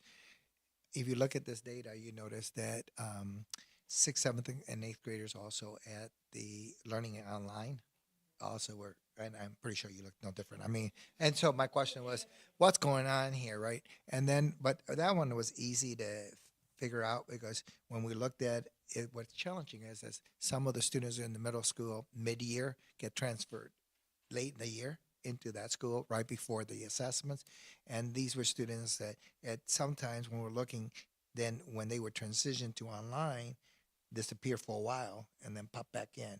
So in essence, they lost some learning. So one of the things for us to look at is what does that transition from a regular middle school to that school needs to be? No different than from the high school to ACE. What does that transition and what's that timeline? And while the students are going there, what kind of supports are we really providing those youngsters until that transition is smooth? So that's something that we're talking about, and I'm going to show you what our plan is when we go to the course catalog, so you can see some of the thinking behind it from the principals from some of these locations. But the other thing that I want to mention, one of the things that's very important, because we have the ABA students, and they are online. These are the students 9 to 12. They're completely online. So one of the things that you may ask me would be, hey, what kind of assessments do these students have? Well, they have the local assessments that they're required, and they're utilizing those. So those are very teacher-driven and also assessed through the program. You find me every time they finish a unit, they have to take proficiency and meet those. So those proficiency are measured, aligned to they're aligned to the standards. And so in essence, they can't pass those modules unless they pass those. So those students are taking more rigorous standards than even the rest of the other students. Not to say that the regular kids don't, but those students in ABA are, in order to move and graduate, because they got to catch up. So they got to be constantly on it. And so we're lucky that we have Pat, who Stevenson McGee, and she calls him and she works. And then if they need some support, they come and get the support. So it's like it's like anything else. It's just being on top, reminding the students and whatever. But as you notice, you saw the amount of students who were able to graduate. But they couldn't graduate if they didn't pass social assessment. It's not like anybody said, well, just because you're a senior, you're going to graduate. It doesn't happen. Okay, just I don't know if you have any question, but you know, one thing that you're always going to get from me is transparency, and then the reality is, the beauty though is going back and all of us sitting there and really looking at, hey, how we're going to impact and change and create these opportunities, because at the end of the day, it's the students who are in front of us that we need to make sure that we're being impactful with. Trustee Goodrich, thank you for your comments. Any other board questions or comments? So thank you, Dr. Lopez, for the presentation. We know it's a lot of data to digest, and the board, I'm sure, will have more questions. I did hear that there was some interest in doing a deeper dive, and it sounds like that's some follow-up that you're going to do, and perhaps some opportunities for more in-depth discussions at our retreat, to have those opportunities to kind of get a more of a picture of what might be happening, especially at those transition grades from 5th to 6th and from 8 to 9. So we look forward to more conversations, and I know this also is some work that might come through our subcommittee as well, in terms of examining the data a little bit closer. So thank you so much for this presentation this evening, and I know Dr. Zachary Ross, you're gonna, yep. Again, thank you, board members. And Dr. Lopez will now transition to the 26-27 course catalog. As he stated, we are adding additional courses based off of the data and based off of some of the CTE opportunities. And so these are the course catalog descriptions that must come before you, and later in the agenda, we're asking for you to adopt it. So I'm not going to have you go through the course catalog, but if you took a look, I'm just going to let you know what's new, okay? As you know, coming this fall, we have a whole AI pathway from middle school all the way to 12th grade. And so I'm just going to read some of the course difference descriptions that were developed. Courses that were developed for middle school, Introduction to Python Programming 1, Introduction to Python Programming 2, and then AI Ethics and Responsible Use. Those are the 3 courses, one for 6th, 7th, and one for 8th grade, and those are the courses for that. And then for high school, as they transition into 9th, 10th, 11th, the first course is Generative AI and Prompt Engineering. And the second course in 10th grade will be AI Foundations with Python. And then in 11th grade is AI Application Development with Python. And then in 12th is AI Science and Automation. These are some of the new courses to keep up with our pathway that we were able to nicely put into our courses in the fall, which I'm excited about. The other set here, very briefly, I would call some of these are additional IB courses that we need to put into the program, because as Turquoise Neal said, we are optimistic that we're going to meet all the requirements, and we're going to put those in the course and we're going to offer them. So here are the courses that we're offering, and number one is the IBDP Environmental Systems for Society. And then we're going to be the IBDP Spanish Language year, part 1, part 2. And we also have IBDP Psychology. And then we got IBDP Theater, A and B. This is like a whole year kind of thing. And then you got the IBDP Music, and that is part A, part B, which means the whole year. And then they have IBDP Global Politics and these courses. So think about these courses at the high school, how engaging that will be for a lot of our students as they take these courses with those additional. Then I'm going to talk, the last and not least, but is the ACE course catalog was updated, and these are some of the new courses that are going to be offered. It's a little much, but I'm going to go fast. Creative Writing, Beginning ELD 1 and 2, middle, intermediate ELD, that's for English language development, okay, for bilingual students, and high ELD 1 and 2. Because of the largest number of bilingual students they have, they need to be able to offer these courses. Then they have ELD English 12, ELD Reading, African American History, A and B, Sports History, Drawing, A and B, Painting, Drama, Personal Fitness, Team Sports, Spoken Word 2, Music Appreciation, Spoken Word Poetry, YCS at Work, which is, think about, this is getting into entrepreneurship and business entrepreneurship, where students actually go off base to work and that kind of thing. Marketing, A and B, coding and animation, computer applications, engineering, technology and society, engineering design, IA, robotics, exploratory literature, creative writing, strategic reading, environmental science, earth science, and those are the final courses for ACE. So one of the things that you'll find when you look at the course catalog is all the options. I hope that you were able to see all of the courses that are be going into ACE. Very rigorous, very amazing. As you notice, we had a large number of students who have 4.0 GPS in the school. So we need to make sure that we're making the curriculum as rigorous as we can. High rigor with high supports and those pieces. What questions might you have? I could talk about any of these, but I'm excited of the pathway that we're going with innovation and all the opportunities. Thank you, Dr. Lopez. Board members, what questions might you have?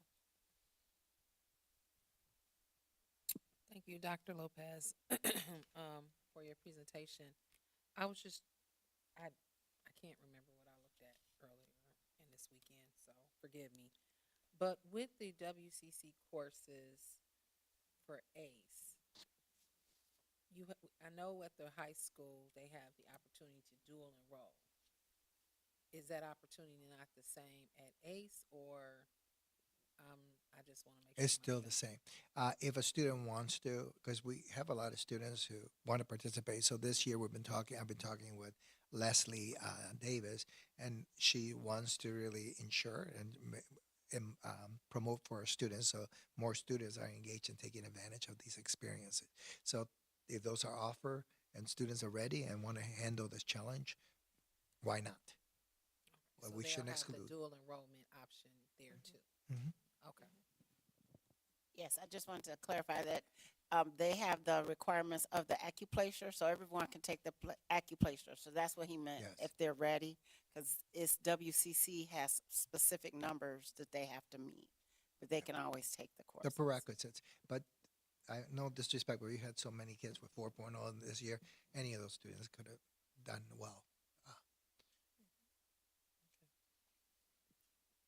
Thank you for your question, Trustee Townsend. Are there any other board questions or comments? Trustee Sutton Kennedy. Trustee Sutton Kennedy.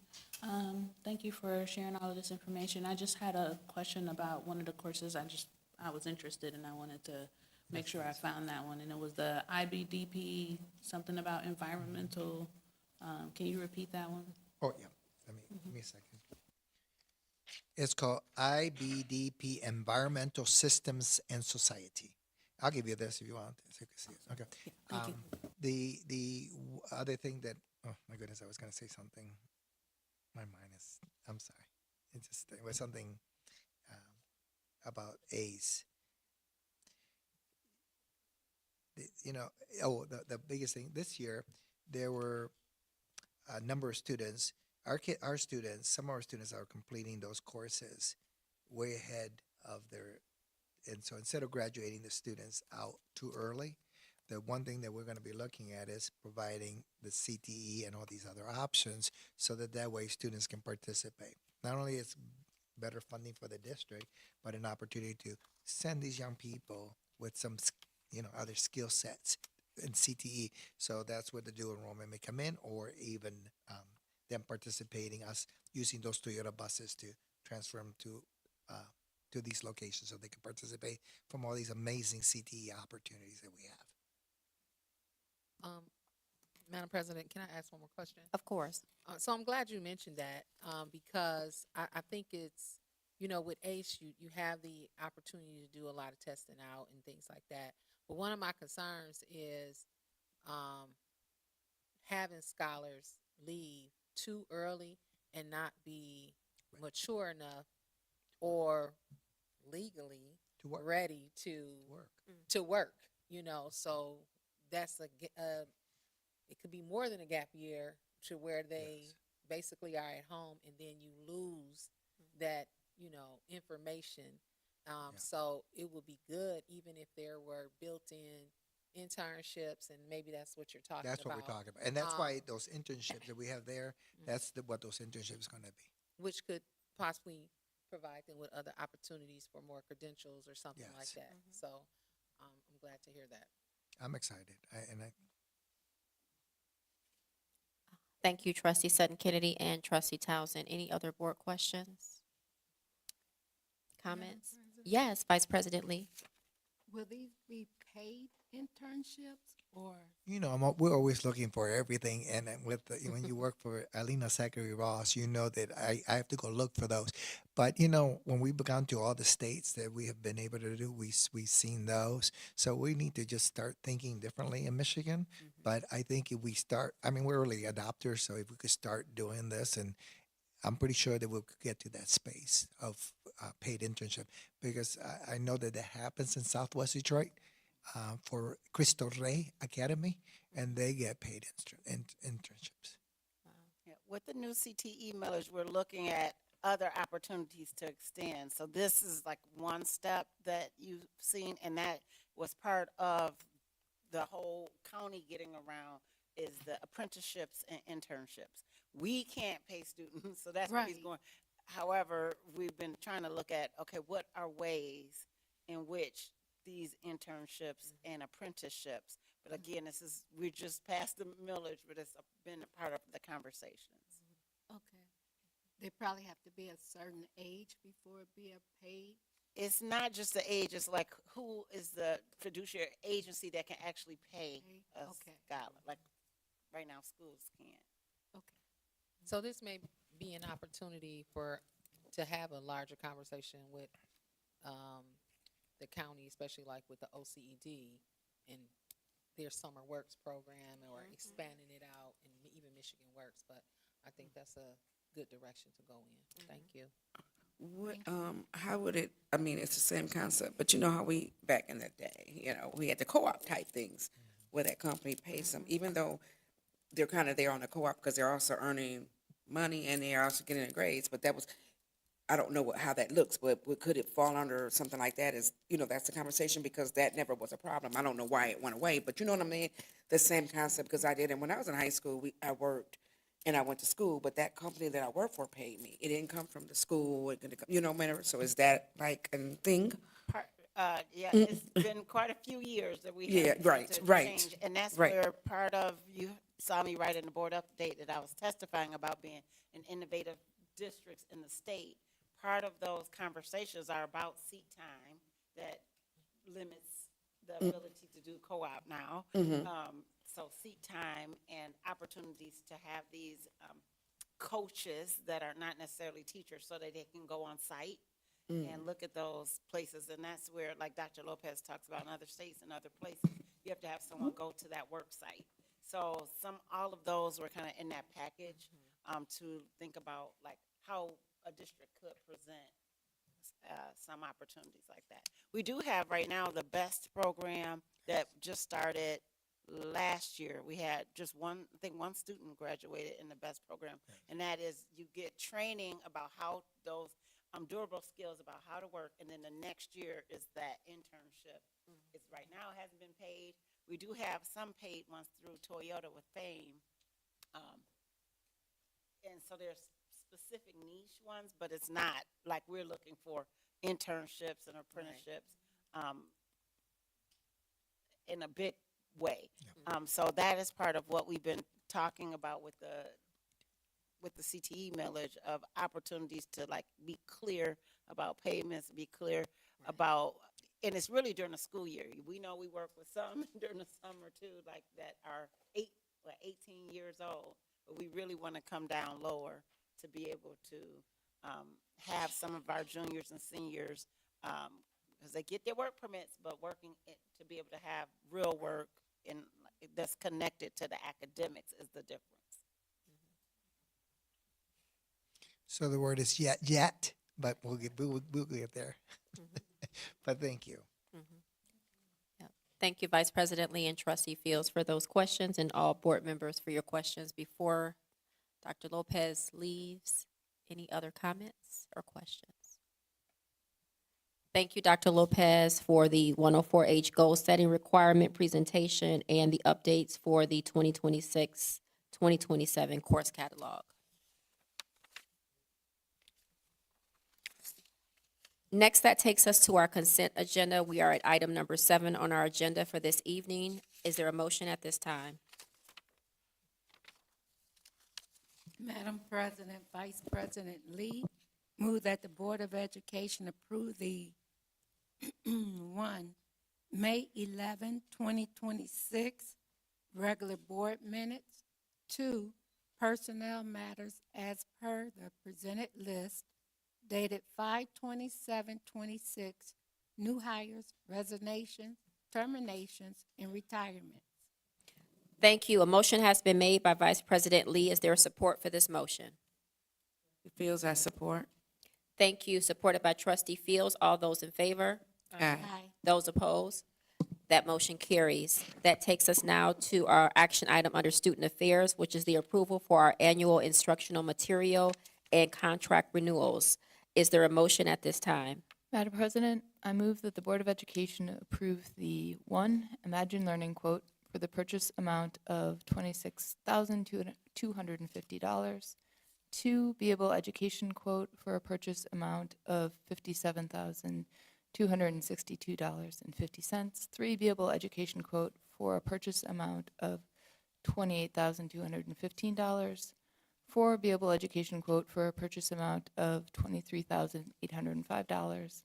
5, Playlab quote for a purchase amount of $35,650.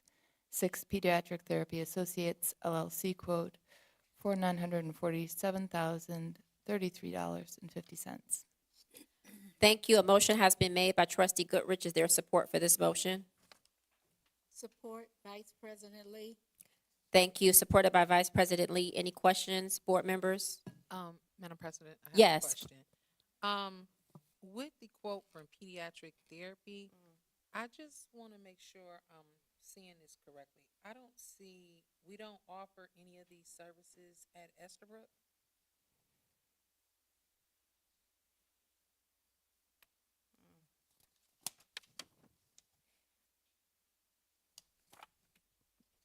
If it's it's only for, this is the contracted therapist, so there's people, it's probably YCS people doing that. So it's literally only where they're doing all the services. Okay. Sorry, Madam President. Oh, go ahead. Trustee Trustee Espy. Espy, I think along those lines, I guess there is a bit of concern raised in that from the fact that it sounds like from some of the conversations that I've had with parents is that there is a need for more services to be at Estabrook for the students in the special education programs, and so I'm wondering what it looks like for us to increase that and add that into our contract, or do add an addition or a supplemental thing for that, because I do think that there's been a need expressed by parents in the Estabrook community. We'd have to talk with special services to see, because it's obviously based on the numbers of what the IEP states. So this meets the IEP, so we can follow up. This And for- there could be an addendum if needed. if needed, because it's also what services because PDAC is what they actually service, and then if they can give us people for that. This is, when we have gaps, we do not want to have gaps anymore. So we've been utilizing the different services that have we work with the ISD to use with the contractors that are qualified. It's just, it has to meet, it's a specific IEP that we're trying to, to ensure that that service is given. We Right, have a it's stable based person. on the individual, yeah, for the individual educational plans for those students. But yeah, I think that taking a second look in that area might be worthwhile, and I appreciate that. Thank you, trustees Townsend and Espy, for those questions, and it sounds like we'll get some follow-up regarding the services at Estabrook, and that question will go to Student Support Services. Any other board questions or comments related to this motion? Seeing none, a motion was made by trustee Goodrich, supported by Vice President Lee. All those in favor? Aye. Those opposed? That motion carries. That now takes us to the NWEA purchase. Is there a motion at this time? Madam President, trustee Fields, move that the Board of Education approve the NWEA purchase for a pay upfront 3-year contract totaling in the amount of $120,147.50. Thank you. A motion has been made by trustee Fields. Is there support for this motion? Support, trustee Townsend. Thank you. Supported by trustee Townsend. Any questions on this item, board members? Seeing none, all those in favor? Aye. Those opposed? That motion carries. That now takes us to the resolution for the Michigan High School Athletic Association. Is there a motion at this time? Trustee Espy, I move that the Board of Education approve the resolution for membership in the Michigan High School Athletic Association effective August 1st, 2026 through July 31st, 2027. Thank you. A motion has been made by trustee Espy. Is there support for this motion? Support trustee Sutton Kennedy. Thank you. Supported by trustee Sutton Kennedy. Any questions or discussion? Seeing none, all those in favor? Aye. Those opposed? That motion carries. That now takes us to the approval of the YCS 2026-2027 course catalog. Is there a motion at this time? Madam President, trustee Fields, move that the Board of Education adopt the YCS 2026-2027 K-12 course catalog. Thank you. A motion has been made by trustee Fields. Is there support for this motion? Trustee Espy, I support. Thank you. Supported by trustee Espy. All those in favor? Aye. Those opposed? That motion carries. Next, that takes us to our action item under Human Resources, which is the approval of the Reed Willis Company contract. Is there a motion at this time? Madam President, Vice President Lee, move that the Board of Education approve the Reed Willis Company contract as presented. Thank you. A motion has been made by Vice President Lee. Is there support for this motion? Support trustee Sutton Kennedy. Thank you. Supported by trustee Sutton Kennedy. Any questions or comments from the board? Madam President, I Yes. just want to make sure that we have the correct contract amount. What is written says 24,000. I mean, it says it shall not exceed 24,000, but then it's written 24,500.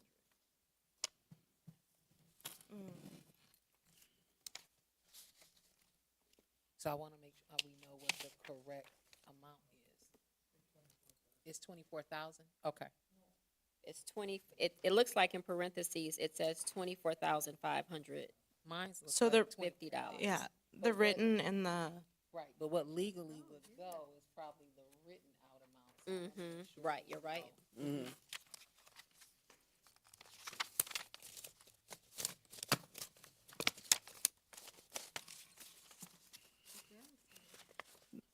based on the installment plan, it appears that the number is correct and not the written number. However, I feel like in terms of signing this contract, we should make sure that they are in alignment. But legally, it's gonna be the written. If you went to a bank, it's gonna be written. Well, The wording. Yeah, I just want to make sure That's that why. it aligns. Yeah. What I was saying is It's 24. the intention appears to be the written number, not the. The 24,000 does seem to match the 12 equal monthly installments of $2,000. That's paid on the 15th of each month. So you have to So we fix just the want to written. make sure before it's signed that it's That we correct. make that adjustment, Yes. absolutely. Okay. Thank you, trustee Townsend. So should we table this until it's corrected? I don't think we need to table it, but we do need to reread the motion to amend, that we approve the amended contract. But we don't have a copy of it, right? We don't. So that's what she's saying. That's I mean, we talked about it, but we don't have it in front of us as amended. We just saying it, but we don't have a written amended copy is what Vice President Lee is addressing.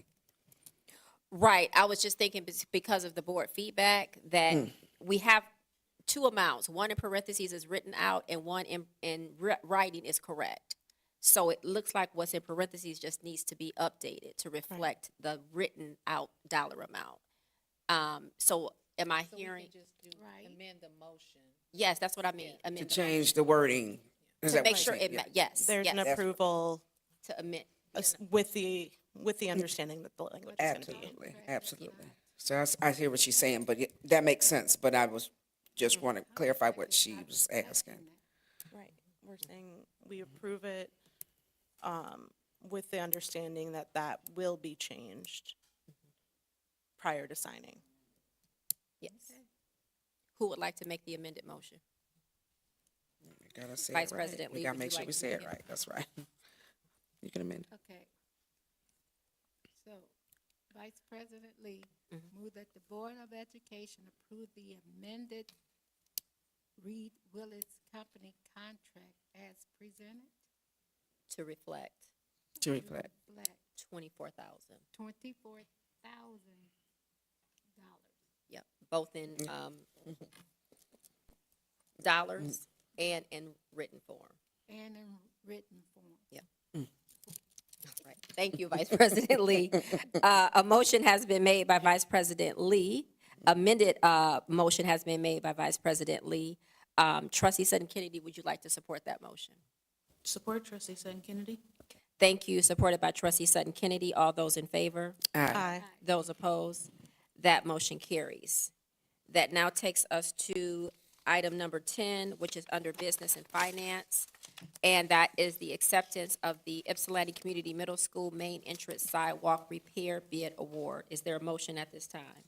Trustee Espy, I move that the Board of Education approve the contract award to Carpentry Concepts for YC Ypsilanti Community Schools Middle School Main Entrance Sidewalk Repair of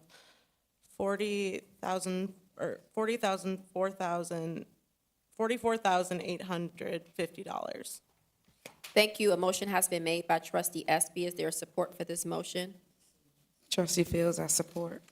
Thank you. Supported by Trustee Fields. Any questions from board members on this item? I do have one question, please. Of course, Vice President Lee. Is this a total dig out, or will it just be laid the outside? We'll have Mr. Birchwell come up and answer your question. Good evening. They're gonna pull the sidewalk completely out because as we tried to patch it in the past, we realized the concrete was not thick enough. It was subpar. So they're gonna dig it out, pull the dirt out of it, repack what needs to be done, and then pour 4-inch thick concrete slab. Right now, we got about a 1-inch slab up there for where the sidewalk is. It was not done properly when they built the building. So now we're gonna do the 4-inch, I think with 4,000 PSI pressure. So it will be dug out and everything on the front of the complete slab in the front of the main entrance of the school. So that's why. Alrighty, any other questions? Thank you, Mr. Birchwell. So we had a motion made by Trustee Espy, supported by Trustee Fields. All those in favor? Aye. Those opposed? That motion carries. That now takes us to the acceptance of the Susan Dix Psychological Services LLC contract. Is there a motion at this time? Trustee Sutton Kennedy moved that the Board of Education accept the Susan Dix Psychological Services LLC contract for $57,600. Thank you. A motion has been made by trustee Sutton Kennedy. Is there support for this motion? Trustee Fields, I support. Thank you. Supported by trustee Fields. Any questions? Yeah, can I just get more clarification about? Of course. Because I only see, and I just want to make sure I'm not missing nothing. I only see that WISE is listed on here. Is this something similar to like the other contract? Absolutely. It's where Okay. there's a need that our current psychologists aren't able to fill, so they're at WISE. Okay. And so, do we have psychologist services at the other school? in some Absolutely, capacity? through the whole district. We needed this additional psychologist so that we don't overtax our current psychologists. So Yes, go ahead, Vice President Lee.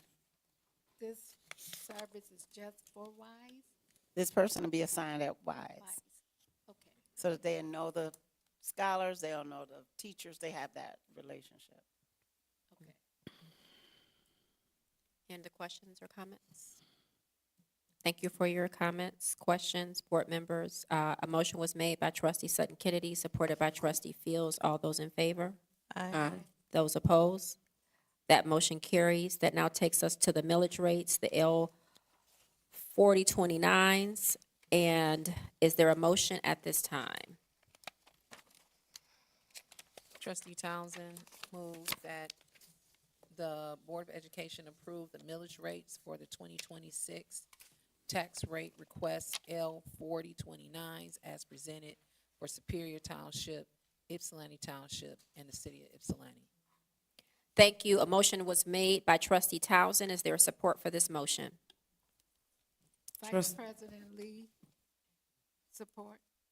Thank you. That motion was supported by Vice President Lee. Any questions or comments, board members? Seeing none, all those in favor? Aye. Those opposed?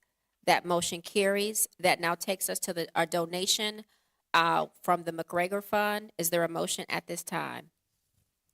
Trustee Espy, I move that the Board of Education accept the donation of $15,000 from the McGregor Fund to the YCS Student Support Services. Thank you. A motion was made by trustee Espy. Is there support for this motion? Support trustee Sutton Kennedy. Who would like that? A motion was made by trustee Espy and it was supported by trustee Townsend. All those in favor? Aye. Those opposed? That motion carries. Thank you, McGregor Fund, for all you have done for our students to impact them with this donation. Next, that takes us to a donation for the Ypsilanti Community Schools event series. Is there a motion at this time? Trustee Townsend moved that the Board of Education accepts donation from Washtenaw Community Hold up. Let me back up. Somebody gonna be able to take that. Threw me off for a second. Washtenaw Community College for $1,500. Waker Chemical for $1,000 for the YCS event series. Thank you. A motion was made by trustee Townsend. Is there support for this motion? Support. Vice President Lee, Thank you. Supported by Vice President Lee. All those in favor? Aye. Aye. Those opposed? That motion carries.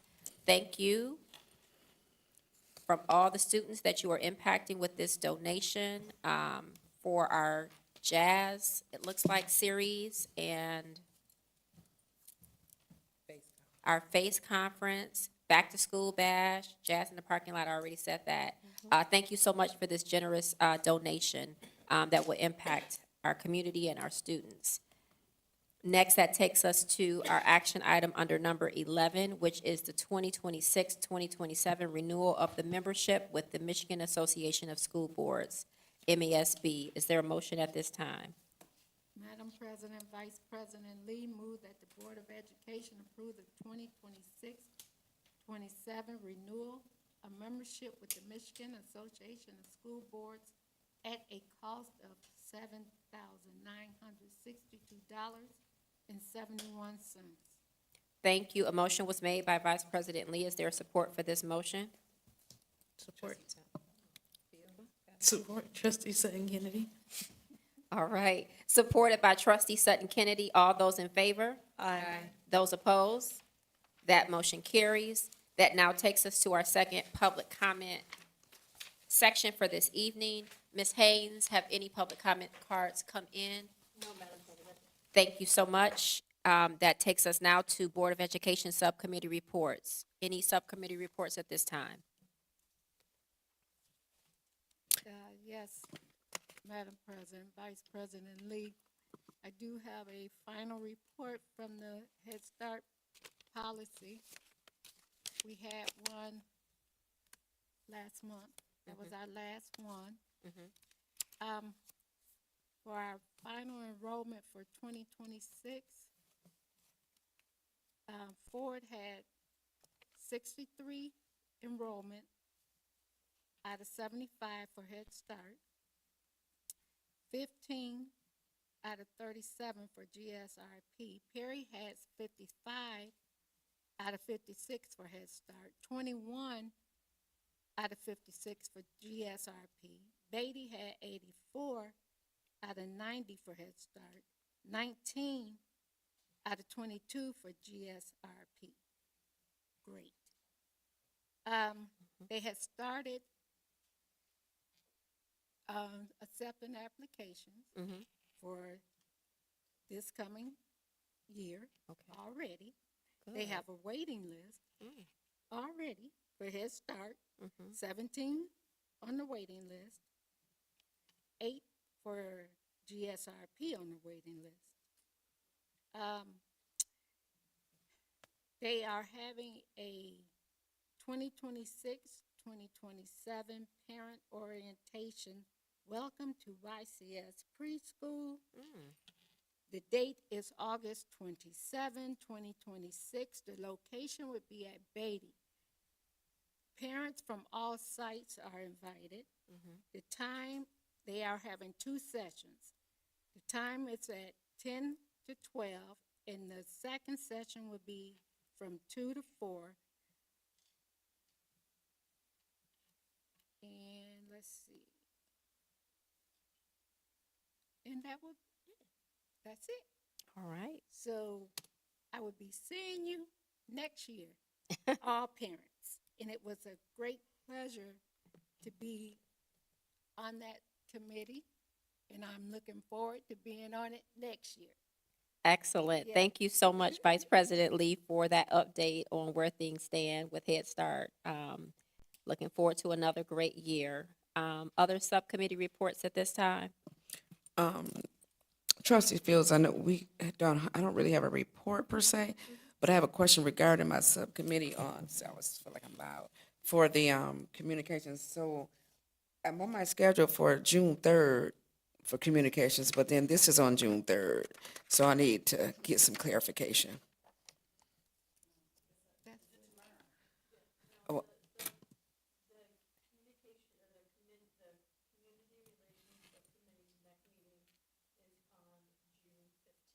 It was switched, so maybe I haven't gotten.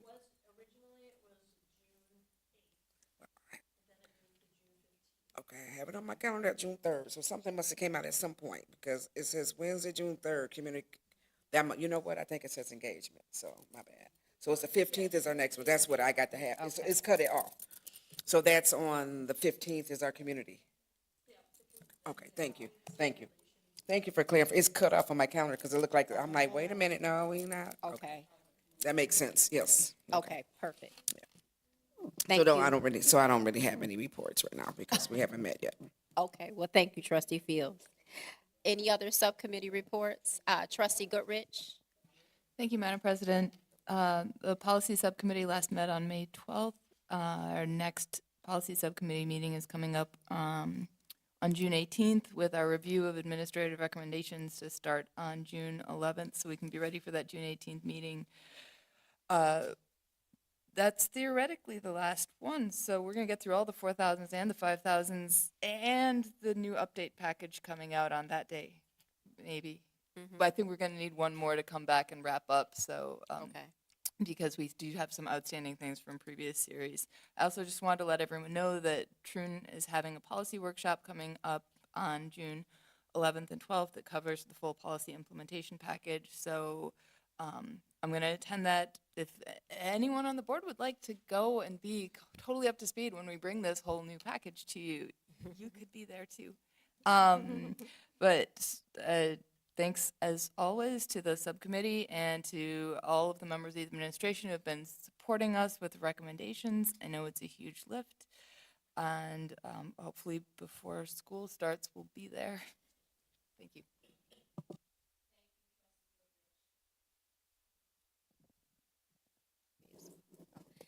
Thank you, Trustee Goodrich. Other subcommittee reports?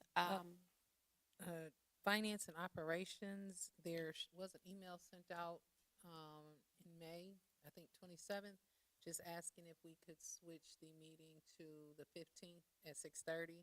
So please, committee members respond to that, including myself. And then the next the YCS Foundation meeting will be next Wednesday, and that will be on, just had it up, I'm sorry. What is next Wednesday? Next Wednesday is the 10th at 12 via Zoom. So please make sure, well, I'm the only one on that, so I'll be on that meeting, so that's just for the record. Okay. Thank you, Trustee Townsend. Just for clarity, the ask is for board members to respond.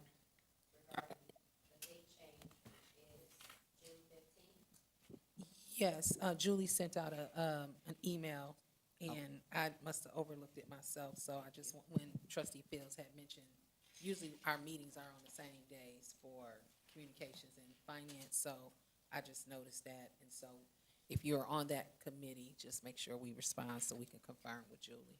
Okay. Thank you, Trustee Townsend. Other subcommittee reports, Trustee Sutton Kennedy. Trustee Sutton Kennedy. So this past Thursday, we had the MySIP meeting, and Kelly Mickle presented to a group of parents and a few board members here. Trustee SB and Vice President Lee were there as well, on the Toyota partnership and what that means and what that looks like in our schools.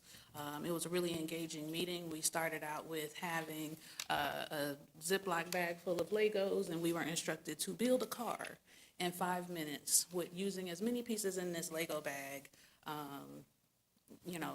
in 5 minutes as best as we could. That was the only instructions we were given. We all attempted to do so. We quickly discovered that some of the bags had different pieces, maybe not all the pieces that we needed, and some folks were not, aware of how to build a car, so there was a little frustration in the room, even though we were all still enjoying, because we know that there's a purpose to this, to that activity. And then after we completed that 5 minutes, we were then given a complete set of Legos with instructions and instructed to do the same thing. And the difference in what we did without having the right pieces, without having instruction, and then most of us were able to actually accomplish it the second time around when we had the right supports, the right instruction, and the right pieces, resources to be able to accomplish the goal. So that was a really nice way to sort of demonstrate the importance of having the right supports and resources to accomplish a goal. It was really engaging. And so we got to learn a lot about what the Toyota partnership means for our district and for our scholars. And so that was, it was really good to get to learn about all of those details. And Trustee SB or Vice President Lee, is there anything else you want to add to about that meeting? I think it was talking about our, one component was looking at the fact that we have moved into supporting these schools as magnet schools, but that our magnet program is non-traditional as magnet programs go. A lot of times when people think about magnet programs, it's only covering one type of topic, and you have to test into a school. And that is not the way that we're doing. That's not what it means for us to be having magnet schools in our district. And so that's a unique thing about the way that we are utilizing those magnet funds, is that we're not making these schools exclusive to one type of programming or not. And they also are not required to test in, or they're, any student is able to go to those buildings in the Ypsilanti School District. And what you said actually just reminded me of another thing that Ms. Mickles shared in that meeting, and it was that how our district is implementing all of these things between the magnet grant and the Toyota partnership is being very different and more intentional than other districts, where it's not just like, oh, we want to provide our scholars with hands-on experiences and we just sprinkle those in randomly, like, oh, well, let's just do this. We did a hands-on activity, we accomplished it. That's not how we're implementing it. Is more intentional, and we want to really embed hands-on experiences and real-world experiences in all, as much as we can, of our classrooms. And so that distinction was really nice to hear about. And I would also add on to that is that we're really trying to do this in an equitable model, so that supports are going to every school building that needs it based on their need. And in the sense that there are some buildings that may have PTOs or additional supports, the goal is to make sure that all the schools are still able to do the same type of programming and have the same resources. And so that's part of how we're utilizing this magnet funds, is making sure that it gets spread equitably across the schools and everyone is able to participate in the same ways. Thank you. I also would like to share a report out from the legislative breakfast that happened on 18th of May. That was our quarterly breakfast where superintendents, board members meet with our local legislators, senators, and representatives to discuss education as it relates to our area, and we can talk about what's going on at the state level as well as the local level. And so what happened in that meeting, as we normally do, we started out with a conversation on federal, what's going on at the federal level and the state level. As far as the state goes, we talked about the school aid fund being, pretty good right now. But one of our senators reminded us about the roads bill passing last year, and that, we don't yet know how that's going to impact that school aid fund, and so to be a little bit mindful regarding that. Our Naomi Norman from the WISD shared some concerns and questions with our representatives about different versions of 31AA budget that were out at the time. And then we went on discussing the experiences and considerations and thoughts that each district took around whether they would accept that 31A, I believe it was, just one AA funds or not. And we were able to share some thoughts and considerations with the representatives and senators in the room directly, so they understood what things districts, board members were thinking about when it went into making decisions around those funds. We discussed the new literacy laws coming up here shortly for implementation.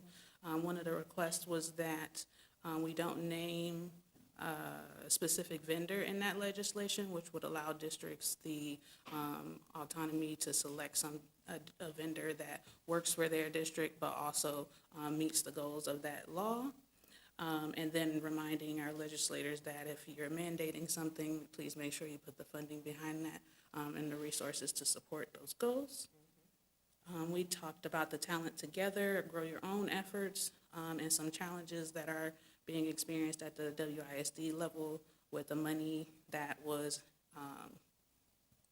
set aside for that program actually being allocated and reaching those programs in time for them to start this fall. And then we closed out the meeting with some generative work where we split into 3 groups to talk about 3 different topics. That was something new that we did this time, and it was really interesting where we split up and we talked about different things that were important. One of the things that the group that we were in was related to what Dr. Zachary Ross was just talking about with the CTE programs and how do we work with our legislators to adjust our legislation so that we are able to have those students in those co-ops and internships, and that we're still meeting what we need to be doing legally within the district, and as it related to seat time rules. And then there was another group that talked about IEPs, and school of choice and some of the challenges related to that. And then the last group talked about the potential weighted formula for school funding. And so those were the 3 topics that we discussed in there. And then closed out with WISD sharing updates on CTE funding and what that's going to look like as we roll out everything following the approval of the CTE millage. So that was what happened at our meeting. Thank you, Trustee Sutton Kennedy, for that update. Are there other subcommittee reports? I think we captured everything. And I just wanted to make a quick note as I was listening to Trustee Sutton Kennedy and Trustee Espy and Vice President Lee.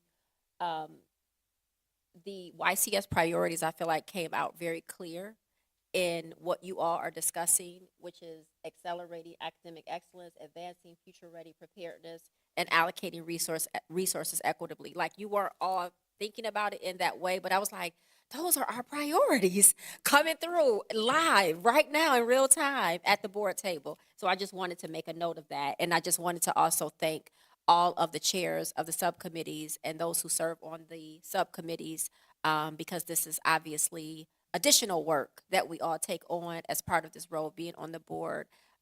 So thank you all for your hard work and for your leadership. Board Superintendent comments. Board, what comments do you have? Yes, Trustee Goodrich. Thank you, Madam President. I just have a couple. I'd love to wish all of our community a happy Pride Month. I smiled when I drove up for the meeting today. I know that flying the flag during this month is a longstanding tradition in this district, and I know that it is also reflects a commitment not just this month but every day to create a welcoming and inclusive space for all of our scholars, teachers, staff, families. So yeah, happy Pride. I also wanted to congratulate the students and educators who presented at the Semis Coalition Community Forum. Was that just last week? It was awesome to see Turquoise Neal represented with one of their highest awards, and that the physical award itself was actually made by our CTE students was incredibly cool. And that community forum draws from all over Southeast Michigan, but it was YCS's show. Our students did an amazing job and represented so well, and I've heard amazing things from other folks in the community about the work that our scholars are doing and the amazing support that they're getting from our facilities and our educators. So I just want to congratulate all of them. Thank you. Thank you, Trustee Goodrich. Other board comments? Congratulations to all of the graduates and staff. We're almost, is it Friday? It's Friday. Ooh, it's Friday. Yeah, I don't know nothing about that song. But anyway, so we had a great graduation. Nobody fell off the stage. Y'all stayed in rhythm and in sync. We appreciate that. But it was a great graduation.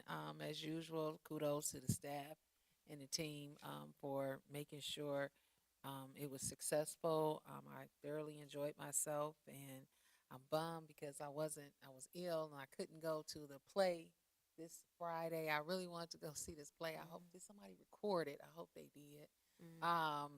But I think this has been another successful year. Look forward to the board retreat. I'm sure we have a lot of conversations about what's going on and how we can strengthen what we're doing in regards to the strategic plan. And Yes, so kudos to administration. Y'all survived. Y'all did it again. And onward and forward to Grizzly Camp and all other camps. Thank Yes, yes. Thank you, Trustee Townsend. I'll be next. I guess I'll be next. So my sister sent me a video of us dancing on the stage. So if anybody want a copy, they can see it because it was like too cute. So it's like, okay, we like that. And I wanted to say the excitement and I had being able to give my grandson his diploma. That was just like historic for me, and that was a great honor. And then number 3, I got married yesterday, so my name will change. So I know, right? I threw that. I'm like, I think you threw us all for a loop. We weren't expecting that in your comments. Congratulations. Yeah, so I will be changing my name soon.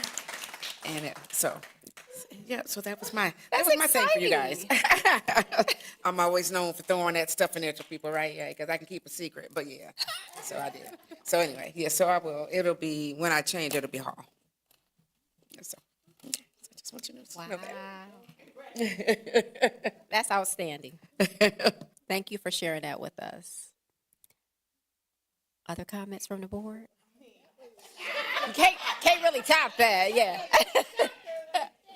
That was a good surprise. Yes. I'll dare to go after that. Go ahead. I had the pleasure of attending the ACE showcase. Is that what it was called? What was that, the day before graduation, or I don't know, last week at some point, one of those weeks. It was an amazing event, and I really appreciated how, I feel like it introduced me to all of the scholars at that school and their achievements. So then when I saw them at graduation, I'm like, oh, that's the student that, and so I really appreciated that event. And the families enjoying it. There was so much joy and tears with, families just being so proud of all the scholars that were getting ready to graduate later that week. And, graduation was awesome. And congratulations to the class of 2026. Yeah. Thank you, Trustee Fields and Trustee Sutton Kennedy. Any other comments? I would just echo the sentiments about graduation. We flexed, and I think that's the name of the dance that we did, and we, as said, we did it well. Is that the video that you shared with us? Okay, I know what's the one was sent to us, but is there another one? Something was shared. Okay. Okay.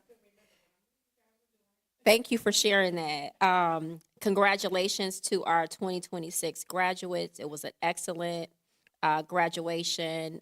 Families were proud. Our students were proud. It was just a day full of joy.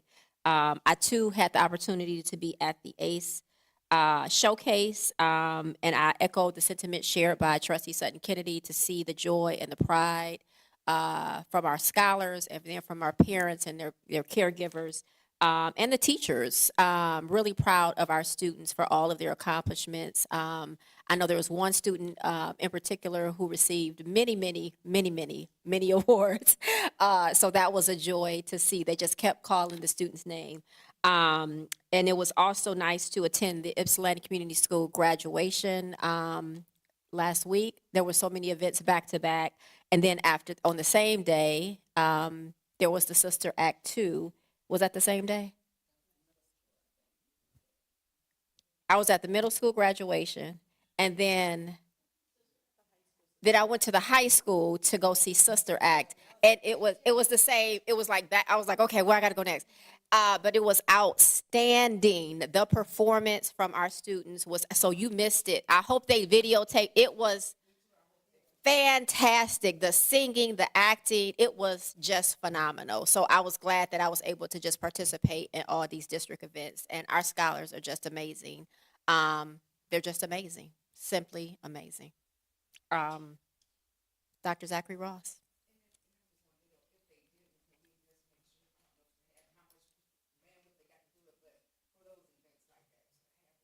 To videotape it.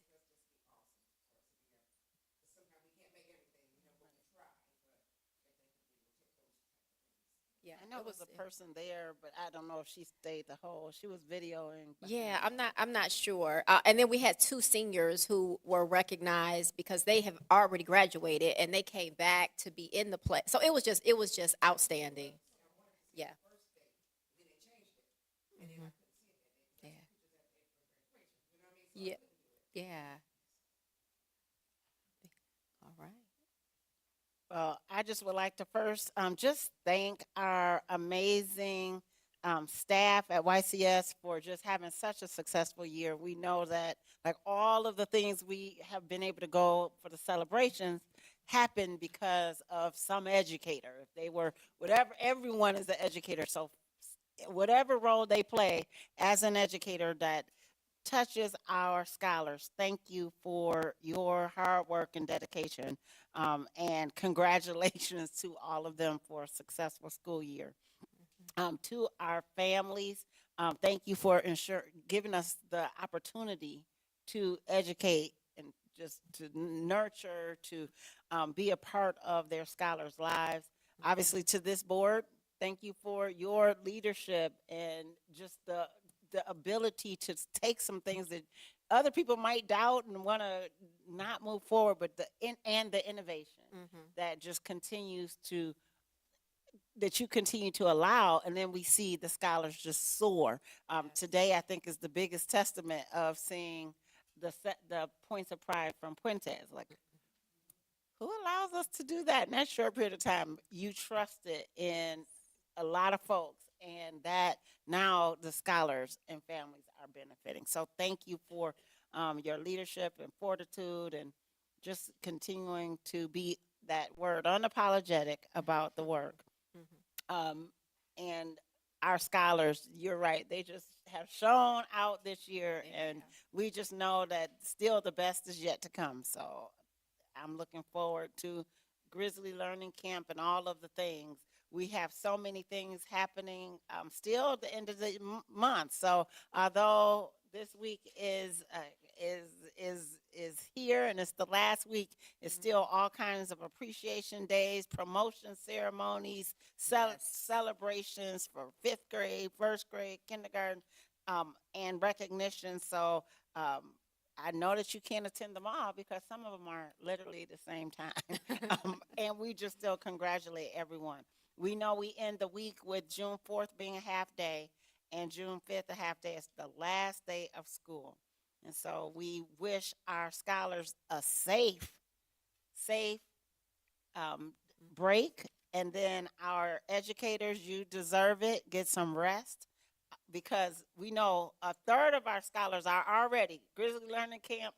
All the elementaries are full already. There's a wait list, and because Grizzly Learning Camp begins on June 15th. And so there's a lot of work in between. They have the intensive professional development next week and then going straight into Grizzly Learning Camp.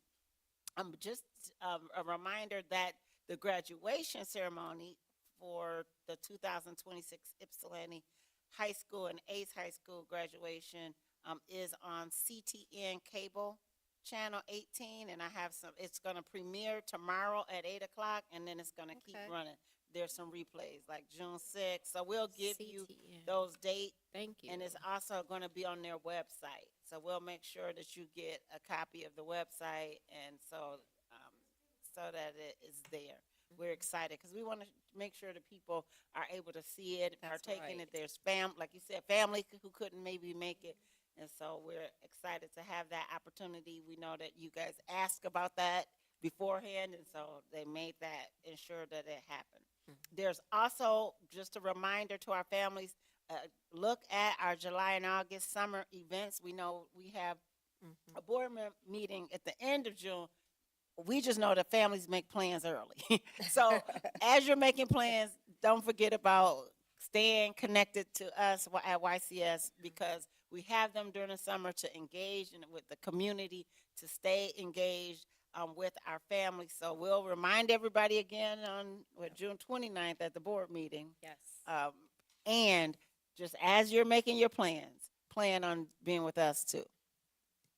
So thank you. Madam Said- President, I forgot one thing. Oh, go ahead. I wanted to extend a heartfelt thank you and gratitude for Dr. Hawkins and Julie Haynes and the superintendent preparing the resolution for Jasmine Jordan. She received her cosmetology license and everything through the district. She was a local entrepreneur. She also was my personal hairstylist. She passed unexpectedly due to a food allergy. It was, although it was a sad occasion, to be able to stand in front of the community, and her funeral was packed, to read the resolution on behalf of district showed to the community that we truly care about our alumni. And if you come through here through birth and through your death, we gonna support you as a district. And I made it clear I didn't care if they was Flyers, Phoenixes, Grizzlies, Braves. Everybody stood, and it was almost a full church. And it was just a wonderful thing to see. So, but I thank you for preparing all of that in that short amount of time. And her family was very appreciative of that. Yes, you're welcome, Trustee Townsend. We're happy to And I heard it was a support. beautiful service, and I heard you did well. Someone told me. Yes. Oh, you always do well, but, and then, yeah, just want to say to have you guys just pray for my family. I lost a brother last week. I lost a cousin today, and probably leaves another cousin in the next couple of days. Well, he's on life support, so they don't expect him to make it. So if you just keep my family in prayer, seriously. So I have to laugh, so I don't cry. But, so I've had a hard, happy occasion on Sunday, but it was been a hard 2 weeks. So if you guys just keep my family in prayer.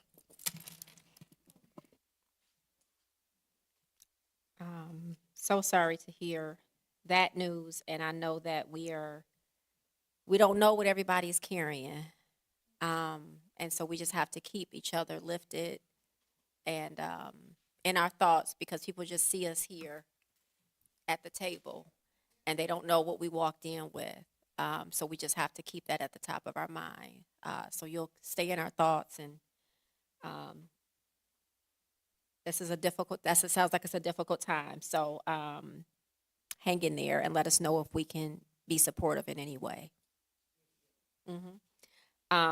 There was something that I was going to say before all of this. I think it was a couple of reminders. One, the community forum is on Wednesday. So if you're available and you can come out, it'll be right here. We have a Q&A session. It's really informal, but similar to what we did during the last election cycle, just to talk to potential. We don't know who is going to show up, but we'll be here ready to receive them. So that'll be on Wednesday. And if you have ideas about the retreat that's coming up in August, don't hesitate to share those with Dr. Zachary Ross and I, because plans are underway. And there was something else, but it has left me. So thank you, board, for all that you do. Thank you for representing the district so well, Trustee Townsend, with that tribute. And we're glad we could be available to support. And I hope that we got to be back here on the 29th, but if I don't say it at that time, I hope that we all take some time to just enjoy this summer and enjoy some peace and enjoy some moments of joy, because we all need it with so much happening around us. So all that being said, if there are no other board comments, we are adjourned at 9:07 p.m.